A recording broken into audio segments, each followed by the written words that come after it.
Hello everyone, we're finally back. I know we're a little late this week and we do apologize. Unfortunately, we could not manage to make schedules work out this week. It's very difficult, as you can imagine. Özer booked a last-minute trip to Turkey, and he's still missing in action, partying it up probably, of course.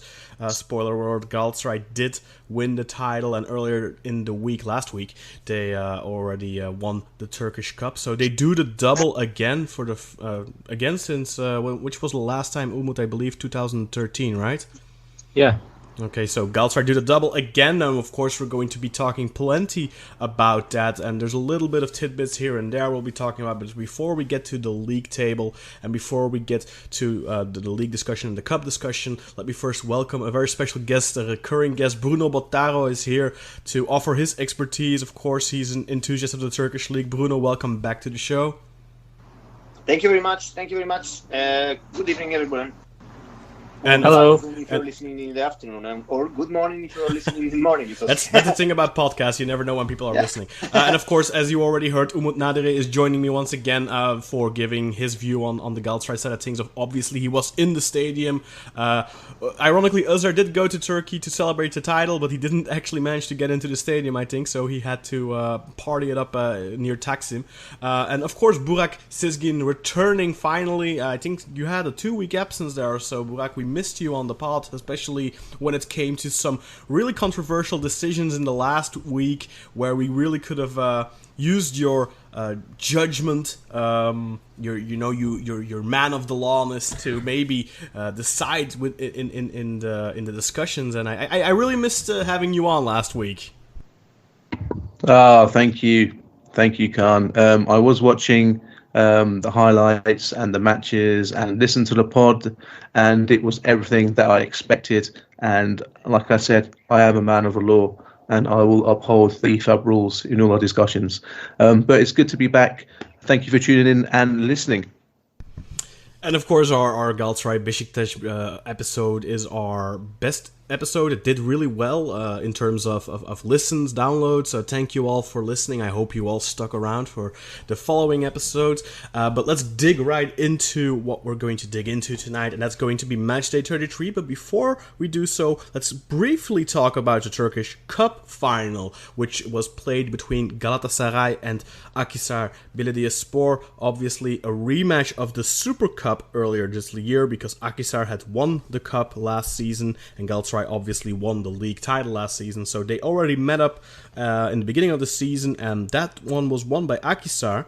And for a long time here, it kind of looked like Akhisar was going to pull off a stunt. Obviously, they have already been relegated. This was the real last thing they were playing for. They took the lead in the second half through Elvis Manu, but Galatasaray got back into it following a penalty goal from Sinan Gümüş. And that really put the match on its head, because that penalty also led to a sending off for Akhisar, a bizarre situation. Ultimately, this match ended in 3-1, I believe, and by Diagne getting both of the other goals, if I'm not mistaken, Umut, one of them in added time. There was also a penalty called before the initial penalty that was missed by Diagne. I think the Akhisar players might have felt a little hard done being in the lead in this match, and then getting two somewhat controversial calls against them. The first one, in, out the box, wasn't very clear, had to go to VAR. Ultimately, the referee decided to point to the spot.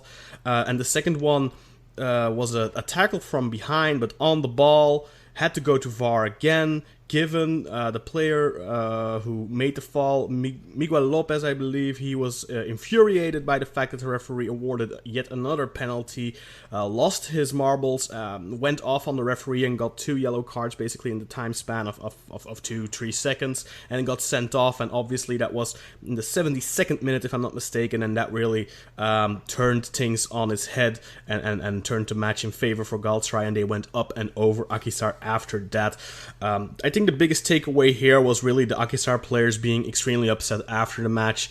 I believe, who was it that after the game pretty much cursed the referee? Gulay Vural. Right. Allah belanı versin. Yeah. May Allah damn you is basically what he said, and he's got a ban for that. I think the federation banned him. But interestingly enough, previously, when M.I.A was given an interview after beating the game before Başakşehir, he made the cut for it sign to say, I'm going to do this to Başakşehir, and he didn't get a ban. So well done to the TFF for upholding the law there. Do you think that's on the same level, though? I mean, Yeah, he should get banned for that. But one is playful and the other one is dead serious, though. I think there's a little bit of a difference there. I don't, but Okay, so Umut, how did you experience this match? What did you think of the penalties and of the ultimately how Galatasaray managed to win this match? Did they really need to get yet another win covered in controversy, or do you not feel that this was controversial? Yeah, initially I thought that M.I.A just dropped himself on the box to gain a penalty, but after the VAR review, I think it was on spot that it was a penalty for me. And also, there was a reckless challenge to the ref by Miguel Lopez there. So he deserved the second yellow after his attitude alongside the ref. And I think it's fairly deserved, because you cannot act some kind of thing to the ref in everywhere in the world. It's a sending off issue. Yeah. I don't think that's the topic at hand. I mean, I think everyone will be in agreement that Lopez's reaction to the referee, I mean, that's going to get you sent off. There's nothing that can be said or done about that, I think. But I think it's mainly the penalty before. It's understandable, the reaction of the Akhisar players as well. I remember during the game we were talking, you said, well, Fatih should have gotten sent off too after the penalty because he threw the ball at the referee. But it's understandable that he was frustrated. I think the Akhisar players are affected by the chaos built before the match, because the every fans on the opposite side of Galatasaray are thinking that Galatasaray are like forced to be a winner alongside the league. So I think that they got into the chaos and didn't act according to the situation, but acted wrongly in that condition. So it's a wrong move, in my opinion. Mm-hmm. So, okay, Burak, what did you think of the both penalties? Let's start with that. The first one, was it in or out the box? Second one, was it a penalty, yes or no? The one on Cagney, I don't feel it was a penalty. I think he's getting a reputation for going down very easily, and for such a big, strong man, it's comical that he goes down when a mouse farts. So even if a flea farted, Cagney would go down. So for me, it wasn't. Second one, very dubious as well. That was that is the second. Oh no, wait, no, that's right. You're right. No. Basically, both of them. The second one was on Cagney too, right? That was Cagney that got tackled from. Well, the ball got tackled and Cagney got caught up in it. But for Lopez, he completely lost his cool. Deserved red card. We actually saw that happen in the league this week as well. In another match, I can't remember the player. In Antalya Malatya Bifuma, I think. Exactly, the same actions. You can't do that. No matter how you think you've been wronged or a ref has given a wrong decision, there is no apology. There's no. You do that, you get sent off. Interesting statistic. This is Miguel Lopez's fourth red card against Galatasaray. You'd almost think he does it on purpose. It's like a red rag to a ball. That's what it is. He sees the red of Galatasaray and he just gets angry. But let's pull in probably the most neutral of all of our voices. Bruno, what did you think on both penalties? The first one, in or out the box, was the push enough to warrant a fall regardless? And then the second one, was it a clean tackle on the ball? Was it a penalty? What do you think? Well, first of all, being a referee is a difficult job. Being a referee in Turkey is a job I would never take. But that has to be said, because, for example, we are talking about controversy in the cup final, because in the Super League game between Galatasaray and Başakşehir, we had a very good decision by Cüneyt Çakır overall, in my Yeah. opinion. We're gonna talk about that later, probably. Yes, But yes, for sure. this is not to be discussed so much. For example, here it's different because, of course, there is interpretation. There is room for a lot of interpretation. The first is a penalty to me, but the second is clearly quite different because I can say just that there will be a referee that gives that penalty. There will be a referee that gives a yellow card to Jackney for simulation and falling down too easily. There will be a referee that just says, okay, let's go on and let's continue. There is not truth, in my opinion, in this kind of foul. That's what the referee did initially. He waved play on the second one. By the way, what's the issue with the VAR? Which is not really an issue, by the way. That the VAR will be increasing the number of penalties, in my opinion, because, of course, if there are 4 referees in a room and 1 referee on the pitch, probably the referee on the pitch doesn't see that as a foul firsthand, but you have maybe 2 referees in the room that says, oh, this is a penalty. He has to review it. So the process starts, and the man on the pitch gets his doubts, probably. And then he sees it once again, and then he gives out the penalty. So will happen again in the future. Yeah, my reaction was actually the opposite of Umut's. I think, Umut, your reaction, that was on the second one, right? Where you thought that Diagne threw himself.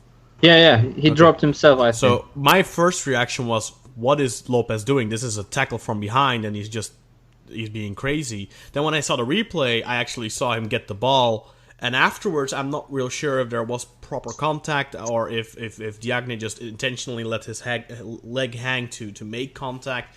I thought it was a very harsh decision. I think my initial inclination was penalty.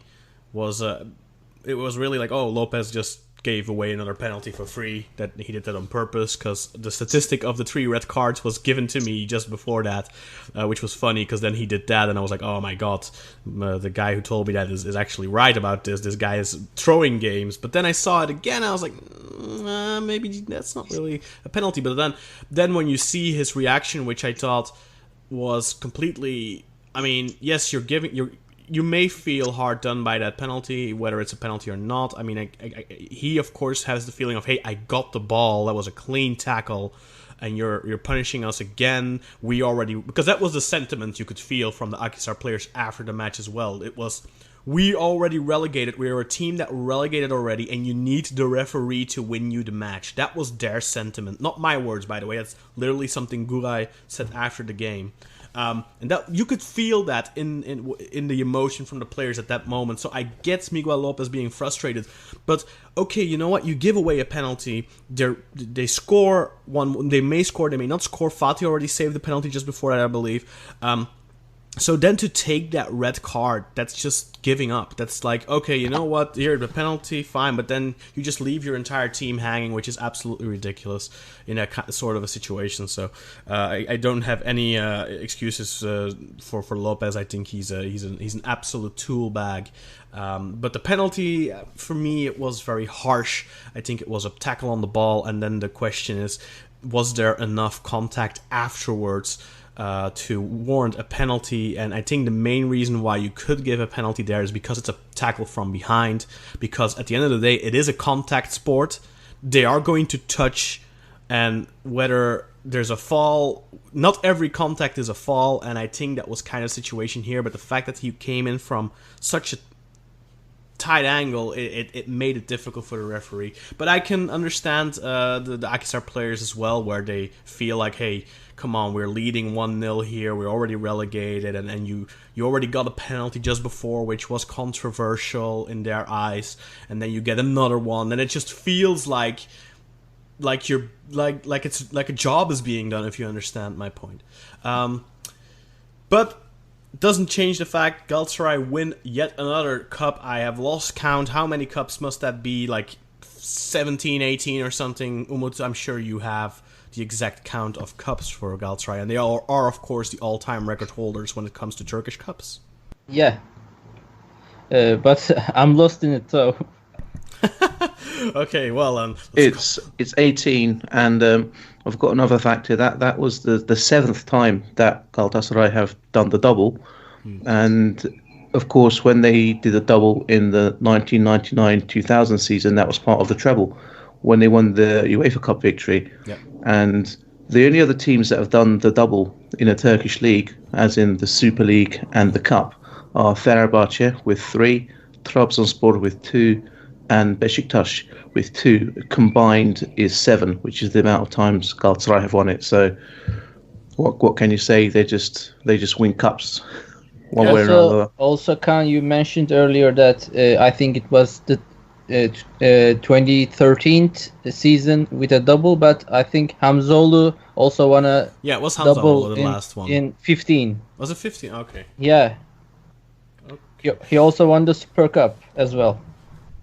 So it's a treble almost, but it's not really. Yeah, but the Super Cup is mentioned in the next season. You're right. Yeah. Okay, let's move on to the match day 33 result of the Turkish Super League, because that's what we're really here for, the meat and potatoes, because we did have the decision in the title race, but we did not yet have the decision in the relegation battle. So let's start off quickly on Friday. Nothing too serious here. Kasımpaşa taking on Konyaspor. This one ended 1-1. It was an interesting match, a spectacular match, you could say, with quite some danger on both ends of the goal. Ultimately, I thought Kasımpaşa probably deserved to win more, but it ended 1-1. Ömer Ali Şainer here opening the scoreline in the 25th minute, and Siam Ben Youssef scoring for the second week running. He made the equalizer in the 56th minute. Pardon me. And I just thought the main takeaway from this match was, again, Mahmut Trezeguet, how influential he is. And it's going to be interesting to see this summer whether he will stay in the Turkish league. I think it's beyond the shadow of a doubt that he will leave Kasımpaşa. But will he go to another league, or will he stay in Turkey? And if he stays in Turkey, where will he end up? It will be interesting to see. I don't think there's too much to add on this guy, so if you don't mind, I'll move on to Saturday. I just want to say that I think early on in the game, I think it's Parisha. The last man? Not that one, but Parisha of Konyaspor went up and smacked Volkan of Konyaspor in the face with an elbow. And I've seen red cards given for that this season. And that didn't even warrant a yellow. So that was surprising to me. And like you say, it was a good end-to-end game, and both keepers did really well with some good saves. Some may be more aesthetic than they needed to be. Yes, but I also think that there could have been a potential shout for a penalty for Konyaspor when one of their players was having his arm dragged in the penalty area, and it was brought down. And like I say, I've seen penalties given for that this season as well. So I don't know if the refs have just thought, fuck it, it's Kasımpaşa, Konya, they've got nothing to play for here pretty much. And as for Trezeguet, I think there's some interest from the French league, so I think he's going to the French league next season. That is my prediction. We'll have to wait and see if it comes true. Yeah, it's you know what's funny? Of course, I'm from Belgium, and Mahmut Trezeguet joined Kasımpaşa from Anderlecht on loan last season, and ultimately they ended up making it a permanent thing. And the thing is, right now, Anderlecht are in a situation, of course, the biggest club in Belgium, but they are in very much a transition situation where they could really do with that quality that Mahmut Trezeguet has been showing over the last 2 seasons, and he is considered as a big flop in Belgium, but they could really do with someone with that quality right now. It's funny. I don't think they'd ever consider bringing him back. I don't think that would be realistic, but they sure could do with him right now. But unless anyone has anything to add, we'll move on to the Saturday results. Okay, let's move over to Saturday then. Antalyaspor, Malatyaspor. This one beforehand was interesting because, I believe they were separated by 5 points, if I'm not mistaken, at the time of the kickoff. Yeah. Just quickly going to double check that. So that would give Antalyaspor theoretically a chance to still qualify for Europe, or if Trabzonspor, for example, would get banned from Europe, that ticket would go to the 6th place team. Obviously, Bruno already alluded to it earlier, Antalyaspor did not get a UEFA license, so regardless, they will not be able to be active in the Europa League or in the Champions League or whatever, in any European competition next season. But this match ends 3-0, goals here coming from Harun Alpsoy in the 45th minute, and a double by Mevlut Erdinç in the 55th and the 65th minute, so he keeps scoring. And one of the highlights of this match was, of course, Thierry Levi Bifuma's red card, which Burak alluded to earlier already, which was kind of similar, maybe less aggressive than Lopez's red card against Galatasaray in the Turkish Cup final, but similar, where I think Bifuma felt that he got fouled, then didn't get it, went off on the referee, and the ref basically gave him 2 yellows in the time span of 5 seconds. But this kind of felt to me like the referee maybe just being a little harsh. I know it's a little contradicting to what I said earlier, but this wasn't the same thing. I think Bifuma was just angry, lashing out, but sometimes referees just need to have thick skin. So gonna throw to Burak first, if you have anything to add on this match. Yeah, I think Alpsoy has got a contender for goal of the season, even though that's already been given to Hasan Ali Kaldırım. But that was a great goal to make it 1-0 into, I think, the top right-hand corner. Great strike. And like you said, Mevlüt just keeps on scoring. He's up to 11 goals now after doing pretty much nothing for Başakşehir last season and only 4 goals the season before. So he's found some form. The majority of those in the second half of the season, I think, or if not all. Look it up, but he's been on fire for sure. Bruno, Umut, anything to add to this game? Not specifically. Okay, well, now that would have been much more interesting with Antalyaspor involved in the fight for Europe. Instead, it's just passing by. Yeah, it's this is what we're gonna get a lot in this late stage of the season, where there's a lot of unimportant matches.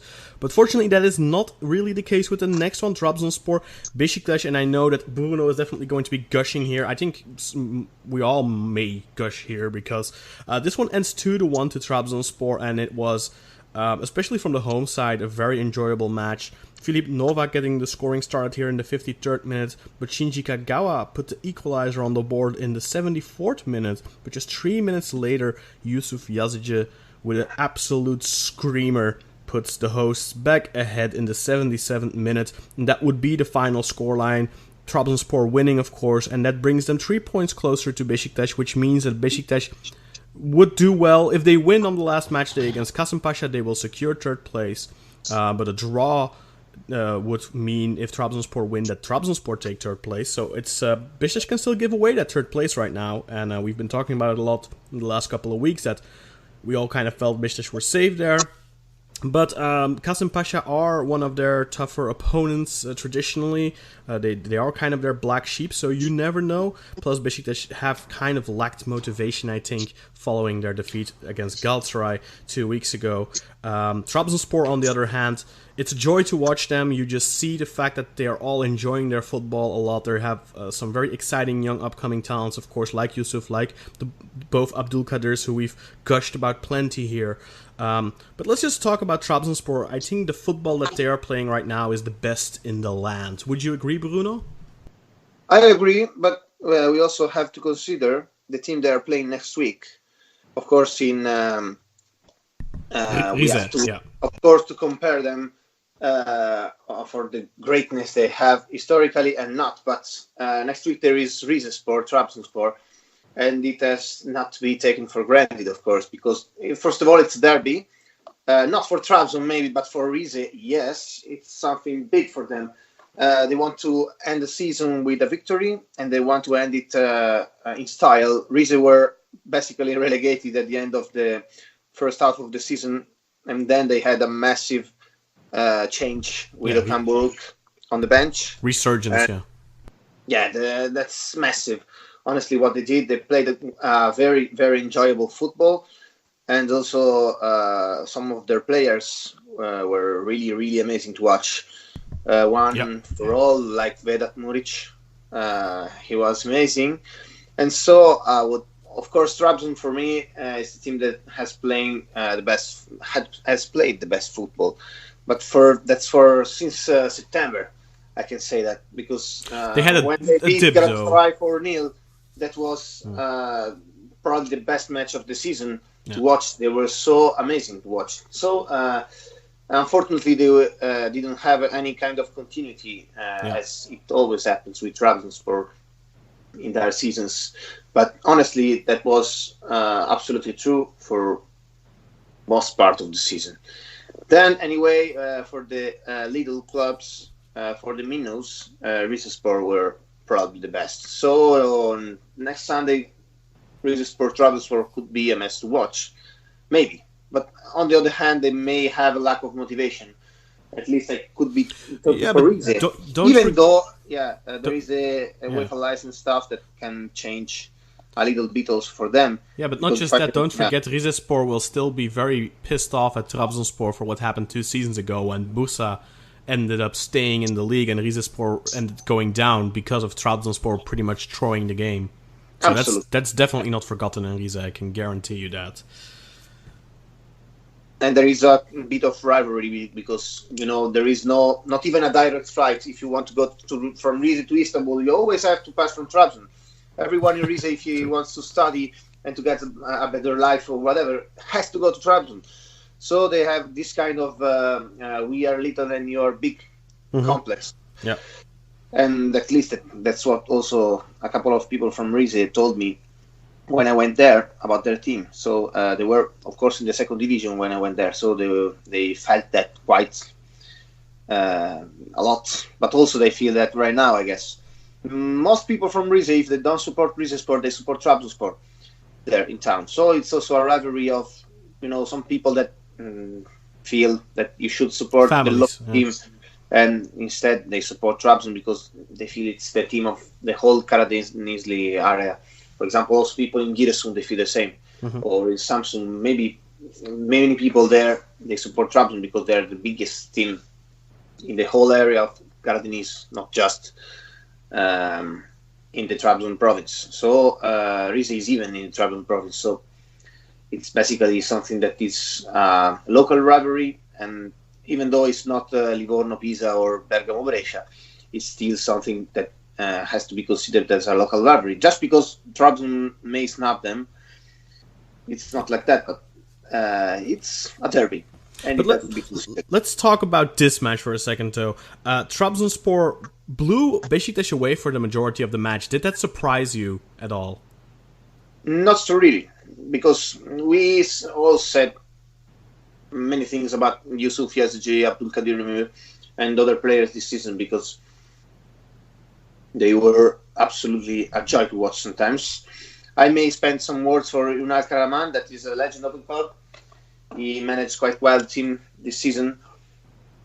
And in Trabzon, he's still highly watched, even though he didn't bring the club to a title or Champions League. And this is not an easy thing in a town where there is a bit of pressure if you don't get to expected results. Yeah. The team were funny to watch, and probably the town feels it. So that's really amazing. Also, Trabzonspor Beşiktaş is quite felt as a derby there, like every time that Istanbul opponent goes there, even though it's not so easy as Trabzonspor Fenerbahce, but still for the Bordo Mavi, that's quite important. So for them, it was very important to close the season with winning against Beşiktaş, against Galatasaray home. So and Fenerbahce. Yeah. So that's the big three. Yeah. Everyone fell in Trabzon. So for the next season, their aim is to put the bar a little higher, probably. Yeah, and that's going to be the question. Can they keep this team together? Can they build upon this team? That's going to be very difficult, I think, especially for a guy like Yusuf Yazıcı, who I think it's time for him to move abroad unless Trabzonspor are going to make a very serious title mount next season, but then they will have to invest and they will have to make certain guarantees. I think otherwise Yusuf would be better off going abroad because he's really one of the biggest talents that Turkey have right now, and he is at an age where it's time to play for the title or move away, because playing for third place isn't going to make him any better anymore, I think. But Burak, quickly, your opinion on the match. What did you think? Were you surprised by the fact that Beşiktaş got blown away pretty much by this Trabzonspor? I'd like to echo Bruno's sentiments and say not really. I think Trabzon have been playing with such flair and pace up front that, and like you said, the Beşiktaş are a little bit lower morale after a loss to Galatasaray, and they're finding it hard to maybe piece themselves together. I think that was evident from when the first Trabzon goal by Novak, when Abdülkadir Ömür had some great wing play, but he just looked like he just literally walked past a couple of Besiktas players and then crossed it in for Novak to then score. No tenacity in the defending almost from Besiktas. No, looks like they're on their summer holidays already. Yeah. And that's, I think, is what you get when you play youth. Like Trabzonspor have been playing, the young players, they play without fear. They play without any expectation that you would expect from like a more seasoned, player.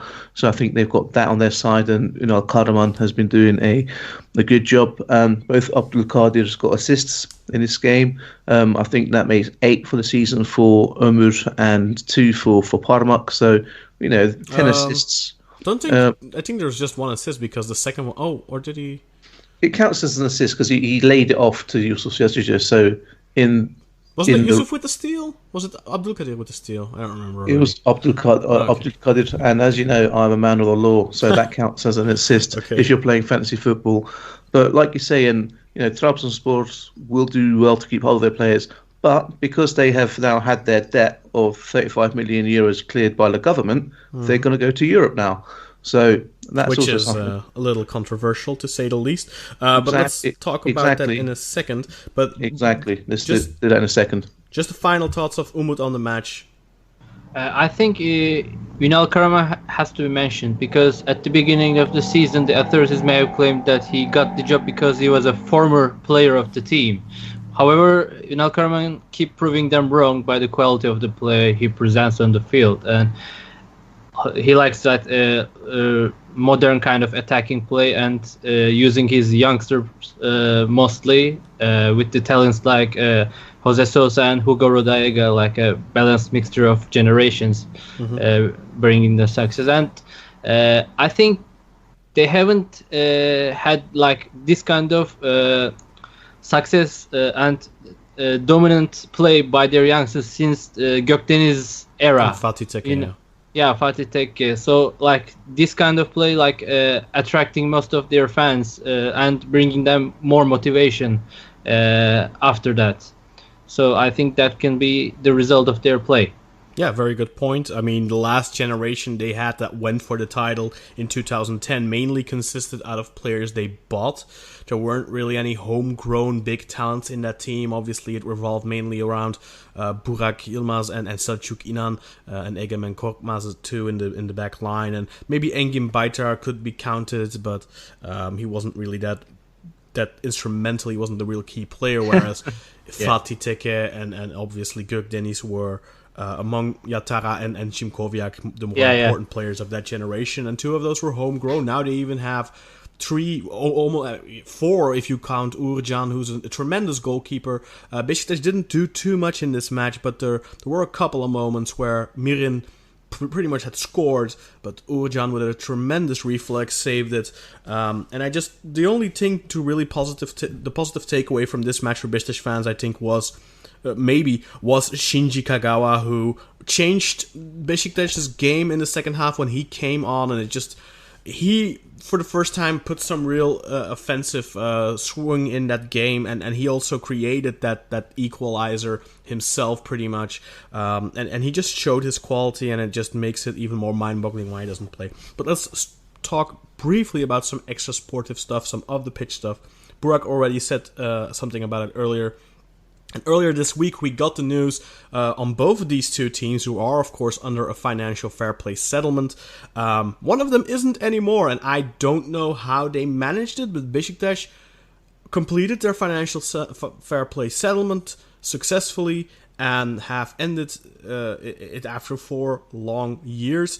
They're, I think, the first Turkish club to do so successfully. I know Galatasaray exited it before, but because they couldn't meet the requirements and then got a year ban and stuff like that. So I don't know how Beşiktaş managed to do that in this economy, especially when you hear all the news of them not paying their players for so many parts in the season. But that's neither here or there. Let's talk about Trabzonspor, because they did not meet the requirements of their financial fair play settlement, which would have potentially meant European exclusion next season, so no Europa League for Trabzonspor. But then yesterday Burak posted a very interesting video in our group where one of the officials of the club basically thanked Cumhurbaşkanı Recep Tayyip Erdogan for basically bailing out the club. Now, the numbers aren't entirely clear. I know, Burak, you mentioned something around the likes of 50 million euros that basically the government have pumped into Trabzonspor just to keep them from failing their financial fair play settlement, and so they can go to Europe next season. Bruno, correct me if I'm wrong, but isn't government aid part of the financial fair play that's not allowed, if I'm not mistaken? Political interference is forbidden in FIFA, UEFA, and whoever I know, basically. So yes, that's not considered as a good source of money. Anyway, sponsorships are considered as a healthy source of money. And for example, we talked a lot about Başakşehir and possible sponsorships from government-linked, firms or whatever. So that's a way to go around financial fair play quite easily. Yeah. I don't know how Trabzon managed, but for example, their sponsors are from Qatar, which is healthy, but also that thing comes from the government indirectly, but that's also coming from the government. This is help because we all know, probably whoever reads some kind of newspaper, that there is a good relationship between Turkey and Qatar politically. So anyway, there already was a kind of help, even though that was healthy completely, probably because that's a sponsorship. But I don't know, restructuring the debt is quite controversial because this is not a way that UEFA should accept, in my opinion, even though that's the thing. Clearly, they did not respect the settlement agreements. I don't know, as you said, I don't know honestly how did Besiktas. Yeah, it's maybe Besiktas got help too, but it's kind of odd that Trabzonspor would just come out and say it like that, which is basically telling UEFA. Well, I mean, if UEFA would be paying attention, they would have to act on that, wouldn't they? I mean, they will be. They can exclude Trabzon not for this, but anyway, because they did not respect the settlement agreement anyway. So that's a problem. Galatasaray were excluded for that. But also, if you remember, 2 years ago, Trabzon signed that settlement agreement because they did not respect the first one they had. Yeah. So they signed a worse one just to avoid being kicked off of competition. But the financial fair play thing is really confusing, I think, because like you said, Galatasaray got banned from Europe because they could not meet their financial fair play settlement, and then they exited it prematurely, took the 1 year ban, but then that summer they spent like 45 million euros, which then, I mean, it makes you think, like, and also, okay. I can say honestly, I'm Italian, but AC Milan were banned last season. Then the Court of Lausanne decided that the ban was not acceptable because the club changed ownership. Yeah. Basically, that's complete bullshit, to be honest, because that's the problem. I think to avoid the UEFA ban. So that's completely nonsense. They did that because Milan is much powerful, of course. Yeah, it's more powerful than Trabzonspor. Then even Galatasaray, politically speaking, of course, because they're important in the European Clubs Association. So this is controversial. Financial fair play has been not so well directly. We can say also Manchester City are under investigation and but we all laugh at that. But let's be clear. I think for me personally, I have gone on record saying I am a fan of the concept of financial fair play. I think it's a really good idea. But the execution just continues to prove to be poor. We see Paris Saint-Germain get around it. We see Manchester City making a mockery out of it. We've seen, well, frankly, Galatasaray have made a mockery out of it in recent years too, with the amount of money they've been spending, despite the fact that they've gotten slapped with a financial fair play settlement just a couple of years ago. And then, the way that they ended that because they couldn't meet the requirements, and then now they're just, I mean... there are so many ways to get around that. Yeah. You have sponsorships with the government, but they are not Turkey written on your T-shirt, so it's clear. Yeah. But if you are, I don't know, M.I.A, which is just linked remotely with the government, that's not possible to say that's not okay, because this is just a sponsor. But obviously, this is painful to watch. For example, Fenerbahce fans who are under financial fair play settlement, who the club has not had any success, any tangible success in a couple of years' time already. It's been since 2014, I think, since they last won a trophy, if I'm not mistaken. And obviously, that's going to be frustrating for them to see. Look, we're trying to tie our belts, we're trying to keep within these constraints, and then we see on the one side we see Galatasaray spending 10 million euros on Mbaya Diagne, and then we see Trabzonspor getting bailed out by the government again. This is not the first time that they've gotten like you already said with the Qatar sponsorship, but they've actually gotten money directly from the government in the past, which has been proven in WikiLeaks, I believe, that kind of stuff. So it's I understand the frustration, for example, Burak must be feeling right now, and it's just. On one hand, I'm happy that Trabzonspor are going to be able to go to Europe, that some of these young players are going to finally be able to showcase themselves in the Europa League, where they should be, what they should be able to do. I think Abdulkadir Parmak, Abdulkadir Ömür, those are still players that can do well with staying an extra season in Turkey. I think Yusuf, his time has come to move on, unless they're going to make a serious amount for the title next season. But Burak, I'm sure you want to get something off your chest in this regard. Yeah, I just want to say fuck Trabzonspor, really. What I want to get off my chest. I think it's disgusting that politics and football have become entwined like this. I think it's a greater representation of what a mess the country of Turkey is in right now. I'm looking at the financial fair play rules on the UEFA site at the moment, and it says, anyone that gives money that represents more than 30% of the club's total revenue is automatically considered a related party. So in this situation, the government has to be considered a related party to Trabzonspor. So I think it's disgusting, the fact that we're trying to do things the right way, whether you agree with it or not, by gathering sponsorship from our fans, asking our fans to make donations to the club. And I think we've reached about 32.5 million euros through fan donations. So we've actually collected that money from asking fans of the club to support the club. And then Trabzonspor come along and they're just given a handout by the government. So I'd like to echo... Which in theory also comes out of the pockets of Fenerbahce fans, Beşiktaş fans, Galatasaray fans, because that's government money, that's taxpayer money. And it's, it is, the first time.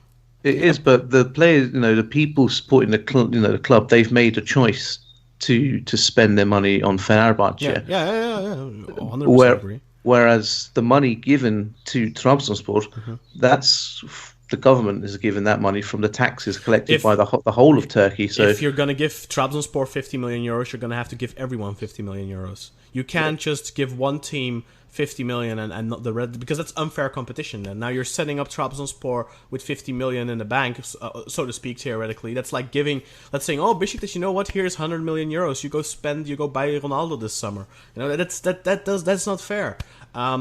And obviously that's not the case here. They're just investing that because they're hemorrhaging money, and Trabzonspor are in a precarious position financially. But this is not the first. The government have invested heavily in Trabzon.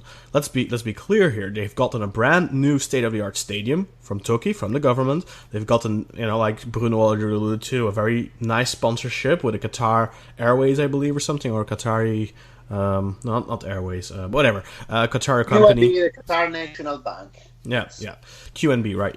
And then of course they've in 2010 or something they've gotten a money injection from the government already. There's plenty of money going into that club from the government. And then, for example, as a Beşiktaş fan, where you're and as a Fenerbahce fan, Beşiktaş had to pay their own stadium getting built. Fenerbahce had to pay their own renovations. They had to, Sukruşaşoğlu is the biggest stadium in Turkey, bar Olympiat, I guess. It's slightly bigger, I think, than Türk Telekom Arena. But Fenerbahce invested in built that stadium over the course of a couple of years, invested heavily in that stadium themselves out of their own pocket. Beşiktaş invested in the Vodafone Park out of their own pocket, and then you see clubs left and right getting brand new stadiums.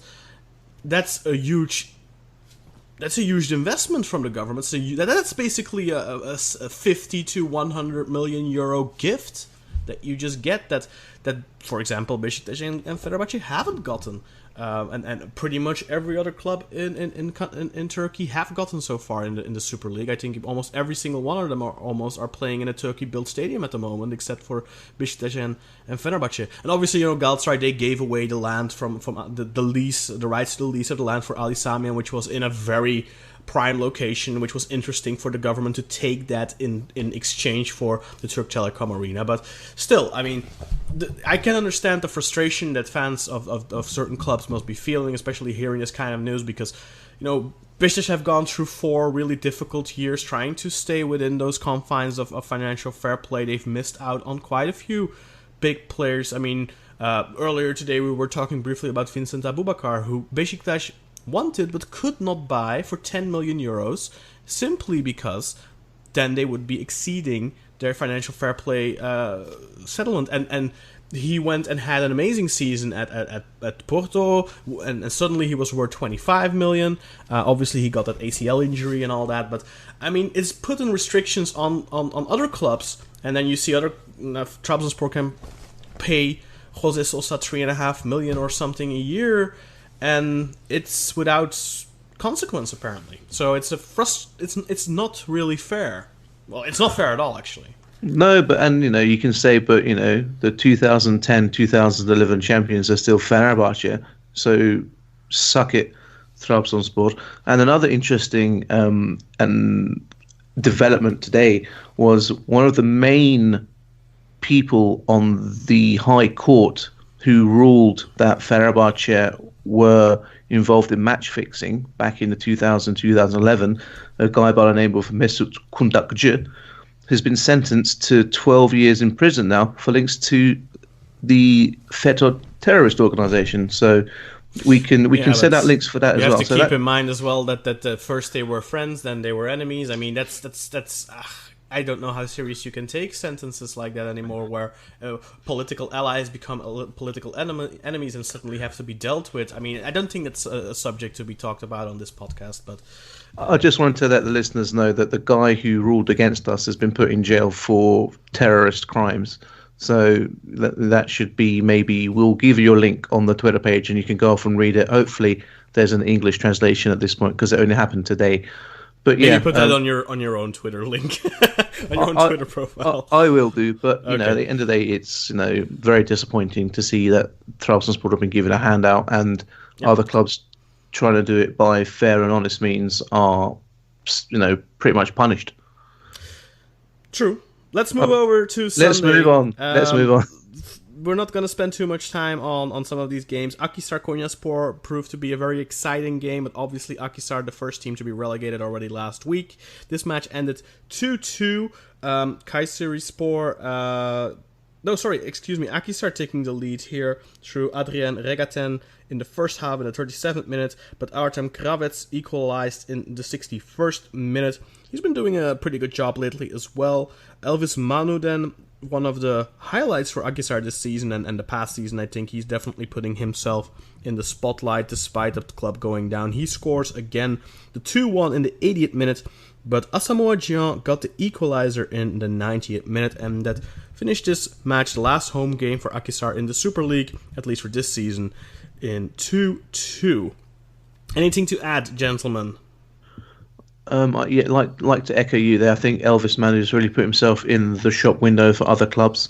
I'm not sure if he would be starting 11 for one of the big 3 Istanbul teams. No, I don't think so. But certainly, an option off the bench, and he should have made it 3-1 when they were 2-1 up, but he hit the bar, unfortunately. But yeah, he's given a very good account for himself. I think he's the Suleyman Yula type player, the type that is going to do really well for a mid-table team when he can play on the counter and stuff like that. But in the small pockets of space, his technique on the ball is going to trouble him. I think. I don't think he would do too well for a big team, but I think he could do really well for pretty much any, like for example, a Konyaspor or whatever.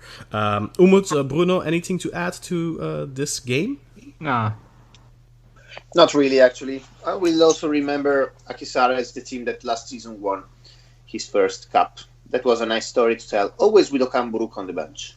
Yeah, Okan Buruk very successful coach and maybe a candidate for one of the big jobs coming up. We'll talk maybe a little bit after, but let's continue with the match day 3 results. Alanyaspor, Çaykur Rizespor, another match of very little importance, ending 1-1. Papis Cisse getting the scoring started here in the 12th minute, and Vedat Muric, the unavoidable Vedat Muric, scored in the 64th minute from the penalty spot, but he had already scored earlier, but his goal got disallowed again for offside. He's been getting a lot of his good goals disallowed lately for falls in the build-up or for a very narrow offside or something like that. And there was also a very big miss that I noted from Papi Cisse, basically an empty net. But it was an exciting game, and I was surprised that Alanyaspor were really the better team here, maybe the more deserving of the victory ultimately. I think they showed more intent to win. Maybe Rizespor, after the Galatasaray match where they mathematically lost their chances at a European ticket, also maybe a little lost their motivation. Of course, Brian Samudio wasn't here, and he's been instrumental for them, so Atif Sheshu was there, but 1-1 between two teams that have had a fun season, all in all, and two teams that are playing some fun football overall, but not too important. I don't know if any of you have anything to add to this match. I have just the Rize goalkeeper, Ufuk, the way he gave away the penalty. Oh, yeah. It was absolutely insane. He flew out like Raiden from Mortal Kombat and just completely took out the Rizespor player. I don't know what he was thinking. I think it was Omara that he took out. And I just thought it was funny the way he just completely launched himself. Yeah, it was a terrible challenge. Off the air. And like you say, it's very reminiscent to like a Raiden from Mortal Kombat, just flying through, screaming. Yeah, that type of things just make alarm bells go off where you're like, did he get paid to get both teams to score? Huh? Which is a very popular bet. It is BTTS. Yes, indeed. Would not be surprised if that was the case there. Ufuk Ceylan, of course, former Galatasaray Umut, so you are familiar with our bad memories with the goalkeeper. But let's move on to the main event of the weekend. Maybe one of two main events of the weekend, but this one did not end in disappointment. Galatasaray crowned champions once again for the 22nd time, and the second time in succession. They beat direct rivals Başakşehir, despite the fact that Riyad Baic had put them ahead in the 17th minute. But Sofyan Figuli equalized just a minute or so into the second half, and that really got Galatasaray firing on all cylinders. It was really the tale of two halves, you could say, where Başakşehir were very good in the first half, right up until Emre Belözoğlu had to leave the pitch injured. Then the momentum kind of changed in Galatasaray's favor, and Galatasaray went up and over Başakşehir, just in a very reminiscent way of how Beşiktaş did a couple of weeks ago, where Başakşehir played a good first half, but then completely collapsed in the second half, and Henry Onyekuru is the one that put Galatasaray ahead in the 64th minute, after he had already done it a couple of times, once, I believe, but that was ruled offside.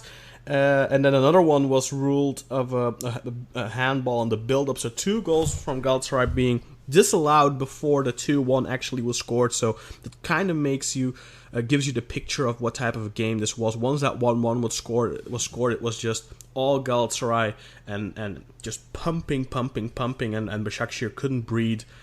Complete and utter dominance from Galatasaray in the second half.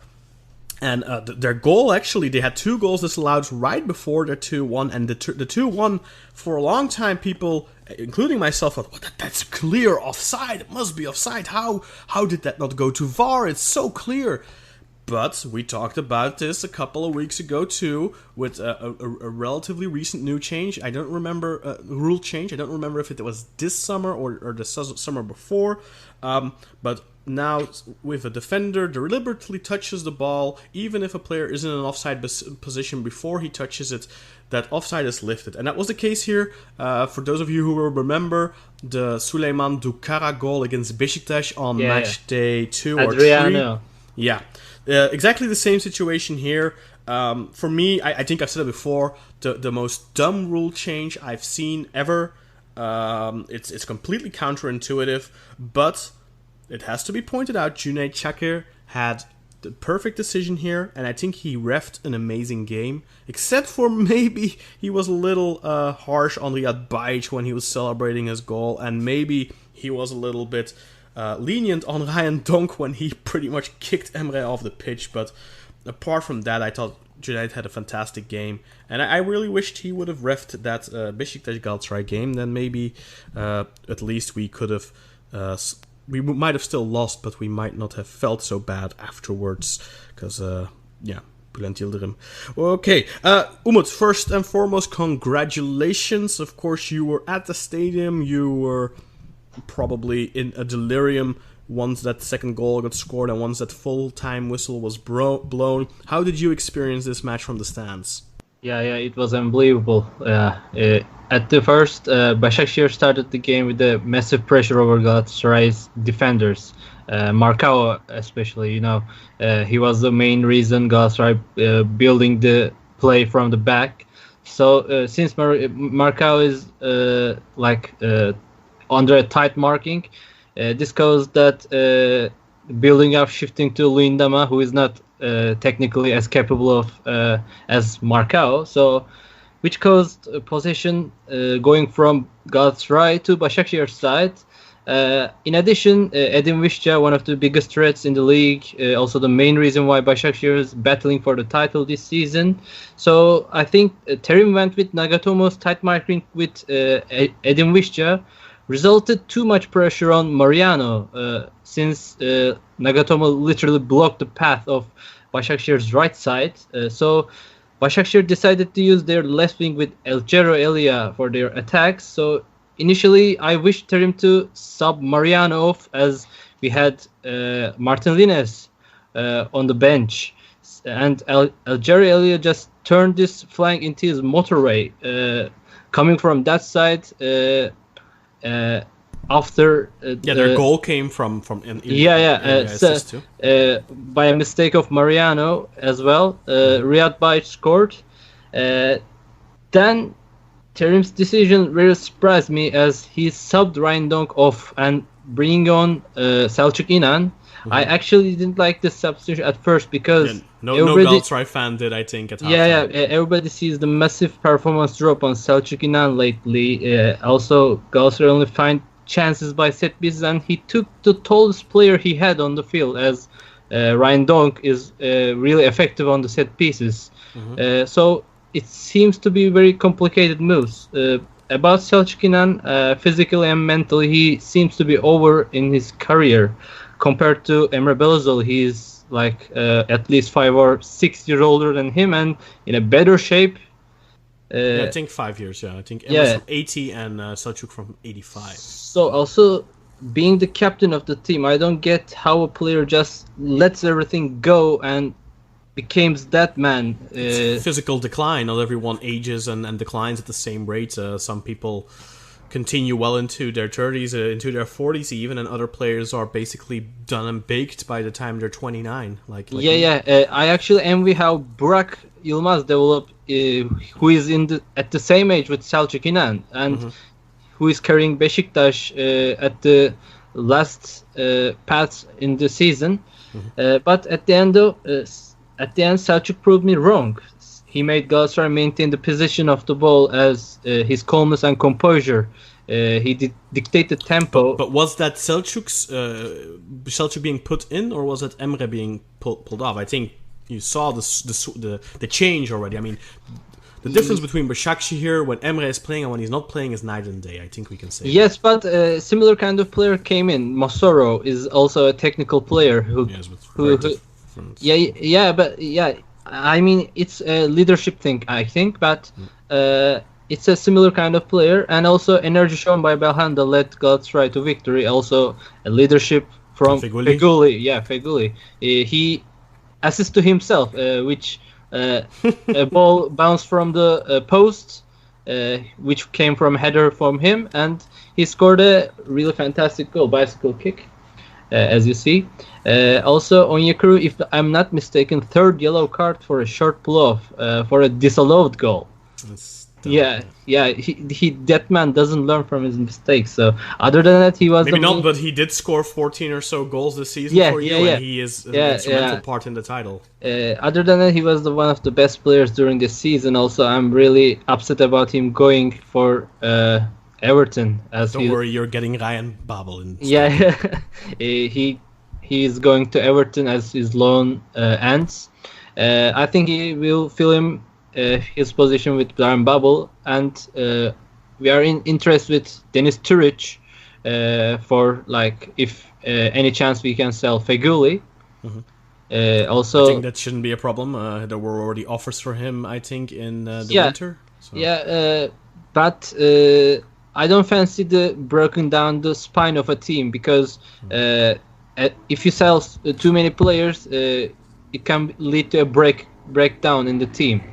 It can. But I think that's the position Galatasaray are in right now. They managed to buy Diagne for 10 million, but they had to sell players to be able to do that. They're going to be in the same position in the summer, where I think the only way for Galatasaray to bring in new talent is to sell off maybe Belhanda, maybe Feghouli, cash maybe 20-25 million for them, and then they can reinvest that money into the squad. And maybe it is time for some of those players. I mean, Feghouli has a really big wage. Belhanda has a big wage. Both of them have good value right now. I think you can sell both of them at a mild profit. So maybe the timing of that financially makes sense. Also, Mariano came to the age of, I think, 33, so he can be sold as well.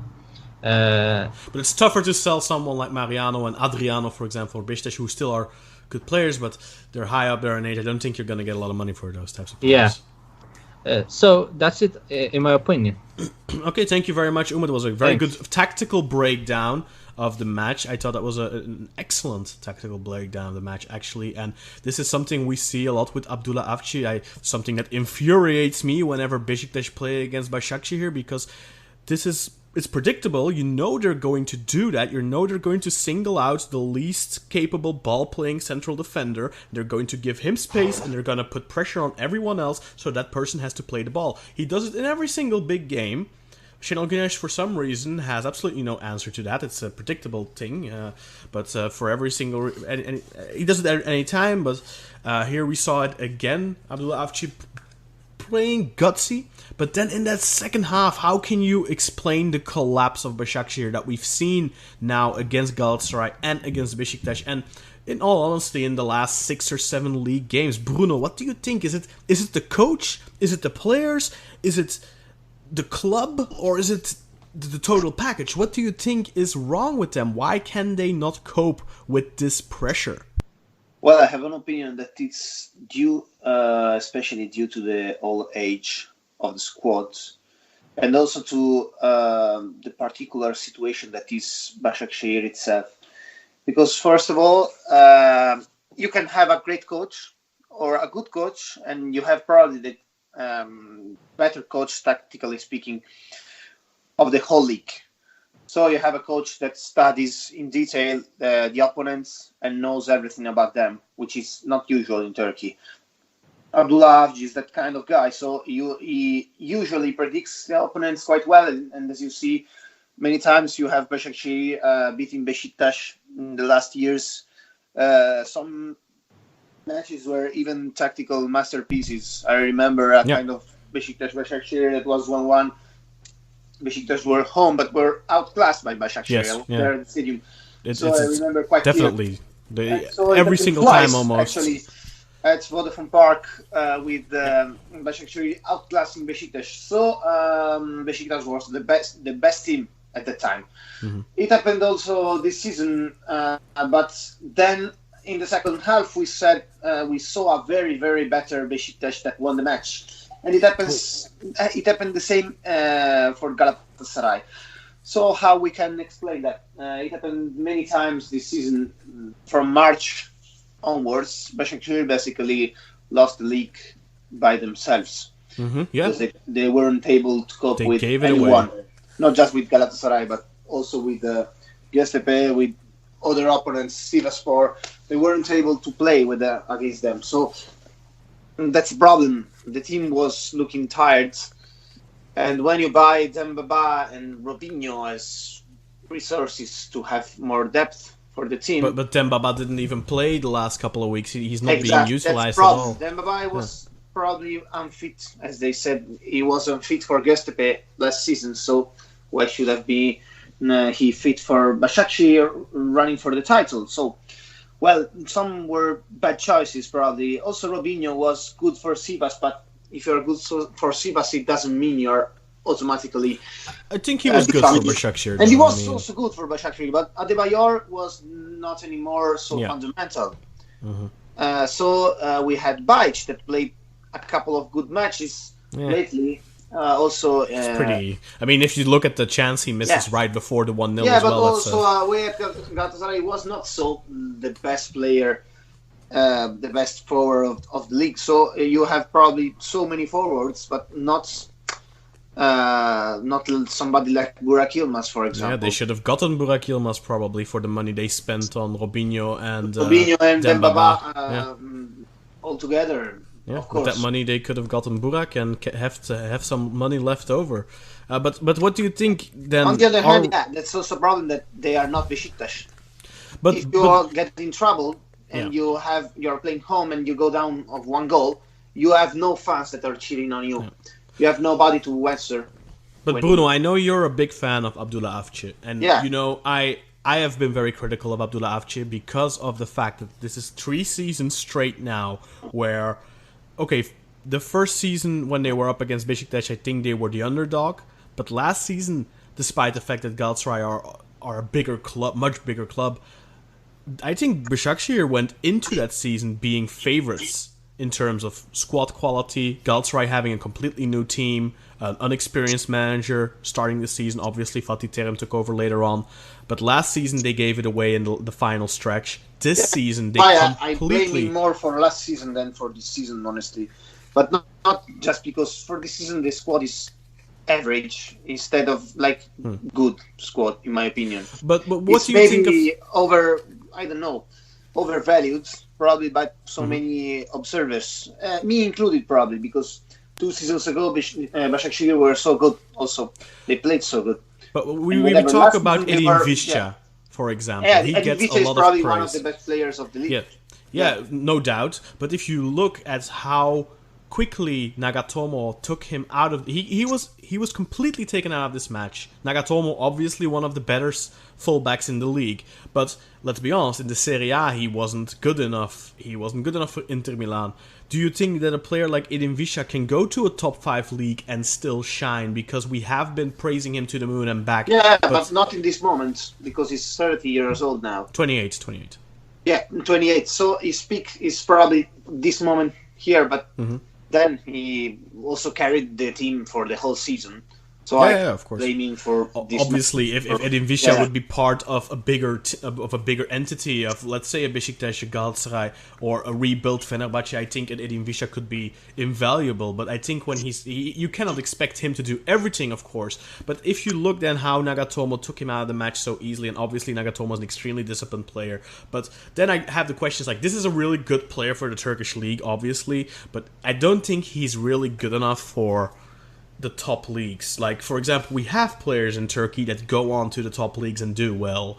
But I have my serious doubts with Edin Visca, and I've had my serious doubt with Abdullah Avci as well, because we say he is the best tactical coach in the league, and I agree in the sense that he is probably the coach that prepares his team tactically the best out of any coach in the league. Like you said, he analyzes the opponent really well, he figures out a plan, he anticipates how they're going to play. But I have noticed many times already now that as long as his plan A within a match is working, it's all good. But when a team does something he does not expect, for example, Dick Advocaat with Fenerbahce was really good at that, even Aykut Kocaman with Fenerbahce were really good at playing against Başakşehir in a different way, because Başakşehir are going to expect a team like Fenerbahce, a team like Beşiktaş, a team like Galatasaray to come at them. But when Fenerbahce, for example, last season and the season before, did the opposite, gave them the ball, and they were the ones putting pressure on Başakşehir and playing maybe a little dirty and making it more of a fight rather than a football match, then we've seen, and we saw that here too, because there was a lot of intimidation off the pitch from the Galatasaray bench, on the Başakşehir bench and on the Başakşehir players and all that.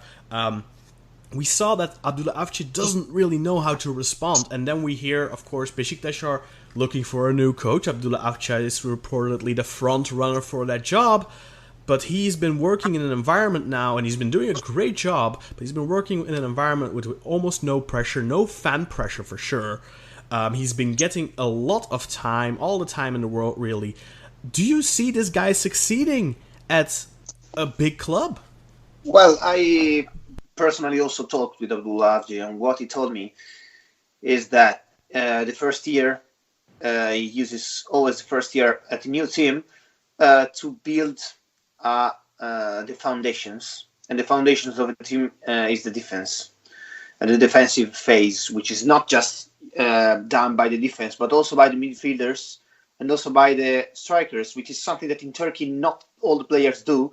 So many players, sometimes they reject this kind of coaching because they just believe, yeah, I'm a striker, I just stay up there and I do nothing. Why should I put pressure on the other players of the defense? So this is one thing that many journalists in Turkey, they valued Abdullah Avci just as a defensive coach, just because he has a lot of attention for the foundation. And sometimes in Turkey and also in Italy, it's the first impression that stays then in the valuation. But we saw the team evolve. We saw that the team evolved a lot. Yeah. In the next years, we saw the last probably 3 years, or 4 or even 5 different Başakşehir years in the last years. So the last Başakşehir year was not good, in my opinion, not just because of the play that was not good the whole year, but because in the last 2 months they had a fallout physically. Yeah. They did not cope with the other teams, and that was not to be blamed on Abdullah Avci completely or at all, probably because they were not physically ready. Their depth was not so deep, so that was a problem. Their decisive players were not so decisive, like M.I.A, for example, I can say. So this is the first thing, that he has a different philosophy, but the philosophy does not go well, probably with results immediately. And this is what fans want. Football fans. Yeah. But I think we saw with Adebayor, for example, last season, that he a very different player than what we expected of him, because he worked very hard defensively last season. Exactly, yes. Yeah. So if we just think about that in Beşiktaş, it's fascinating for me because, Abdullah Avci failed at Turkey, but Turkey is not his element, probably because he needs to coach players and to study the teams week to week. He's that kind of coach. Yeah. So national team is completely different. So somebody like Güneş could be better for a national team, probably, in my opinion. And you already proved that quite a lot, I have to say. So you know what, Bruno, I'm gonna have you on to the Black Eagles podcast, and we're gonna talk in depth of Avci's potential as a potential new coach for Beşiktaş. But just to quickly finalize this cap on Başakşehir, where would you put how if you would distribute the blame in terms of percentage? How much would you put on the players? How much would you put on the coach? And how much would you put on other factors? Well, maybe it's a 4-3-3, like when we play football. No? We had a 40% of the players because physically they were responsible and they lost a lot.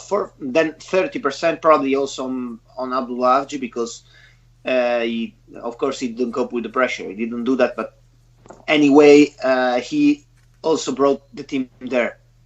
We don't have to forget that because all the positives of Başakşehir are related to Abdullah Avci, and all the negatives are not related to him.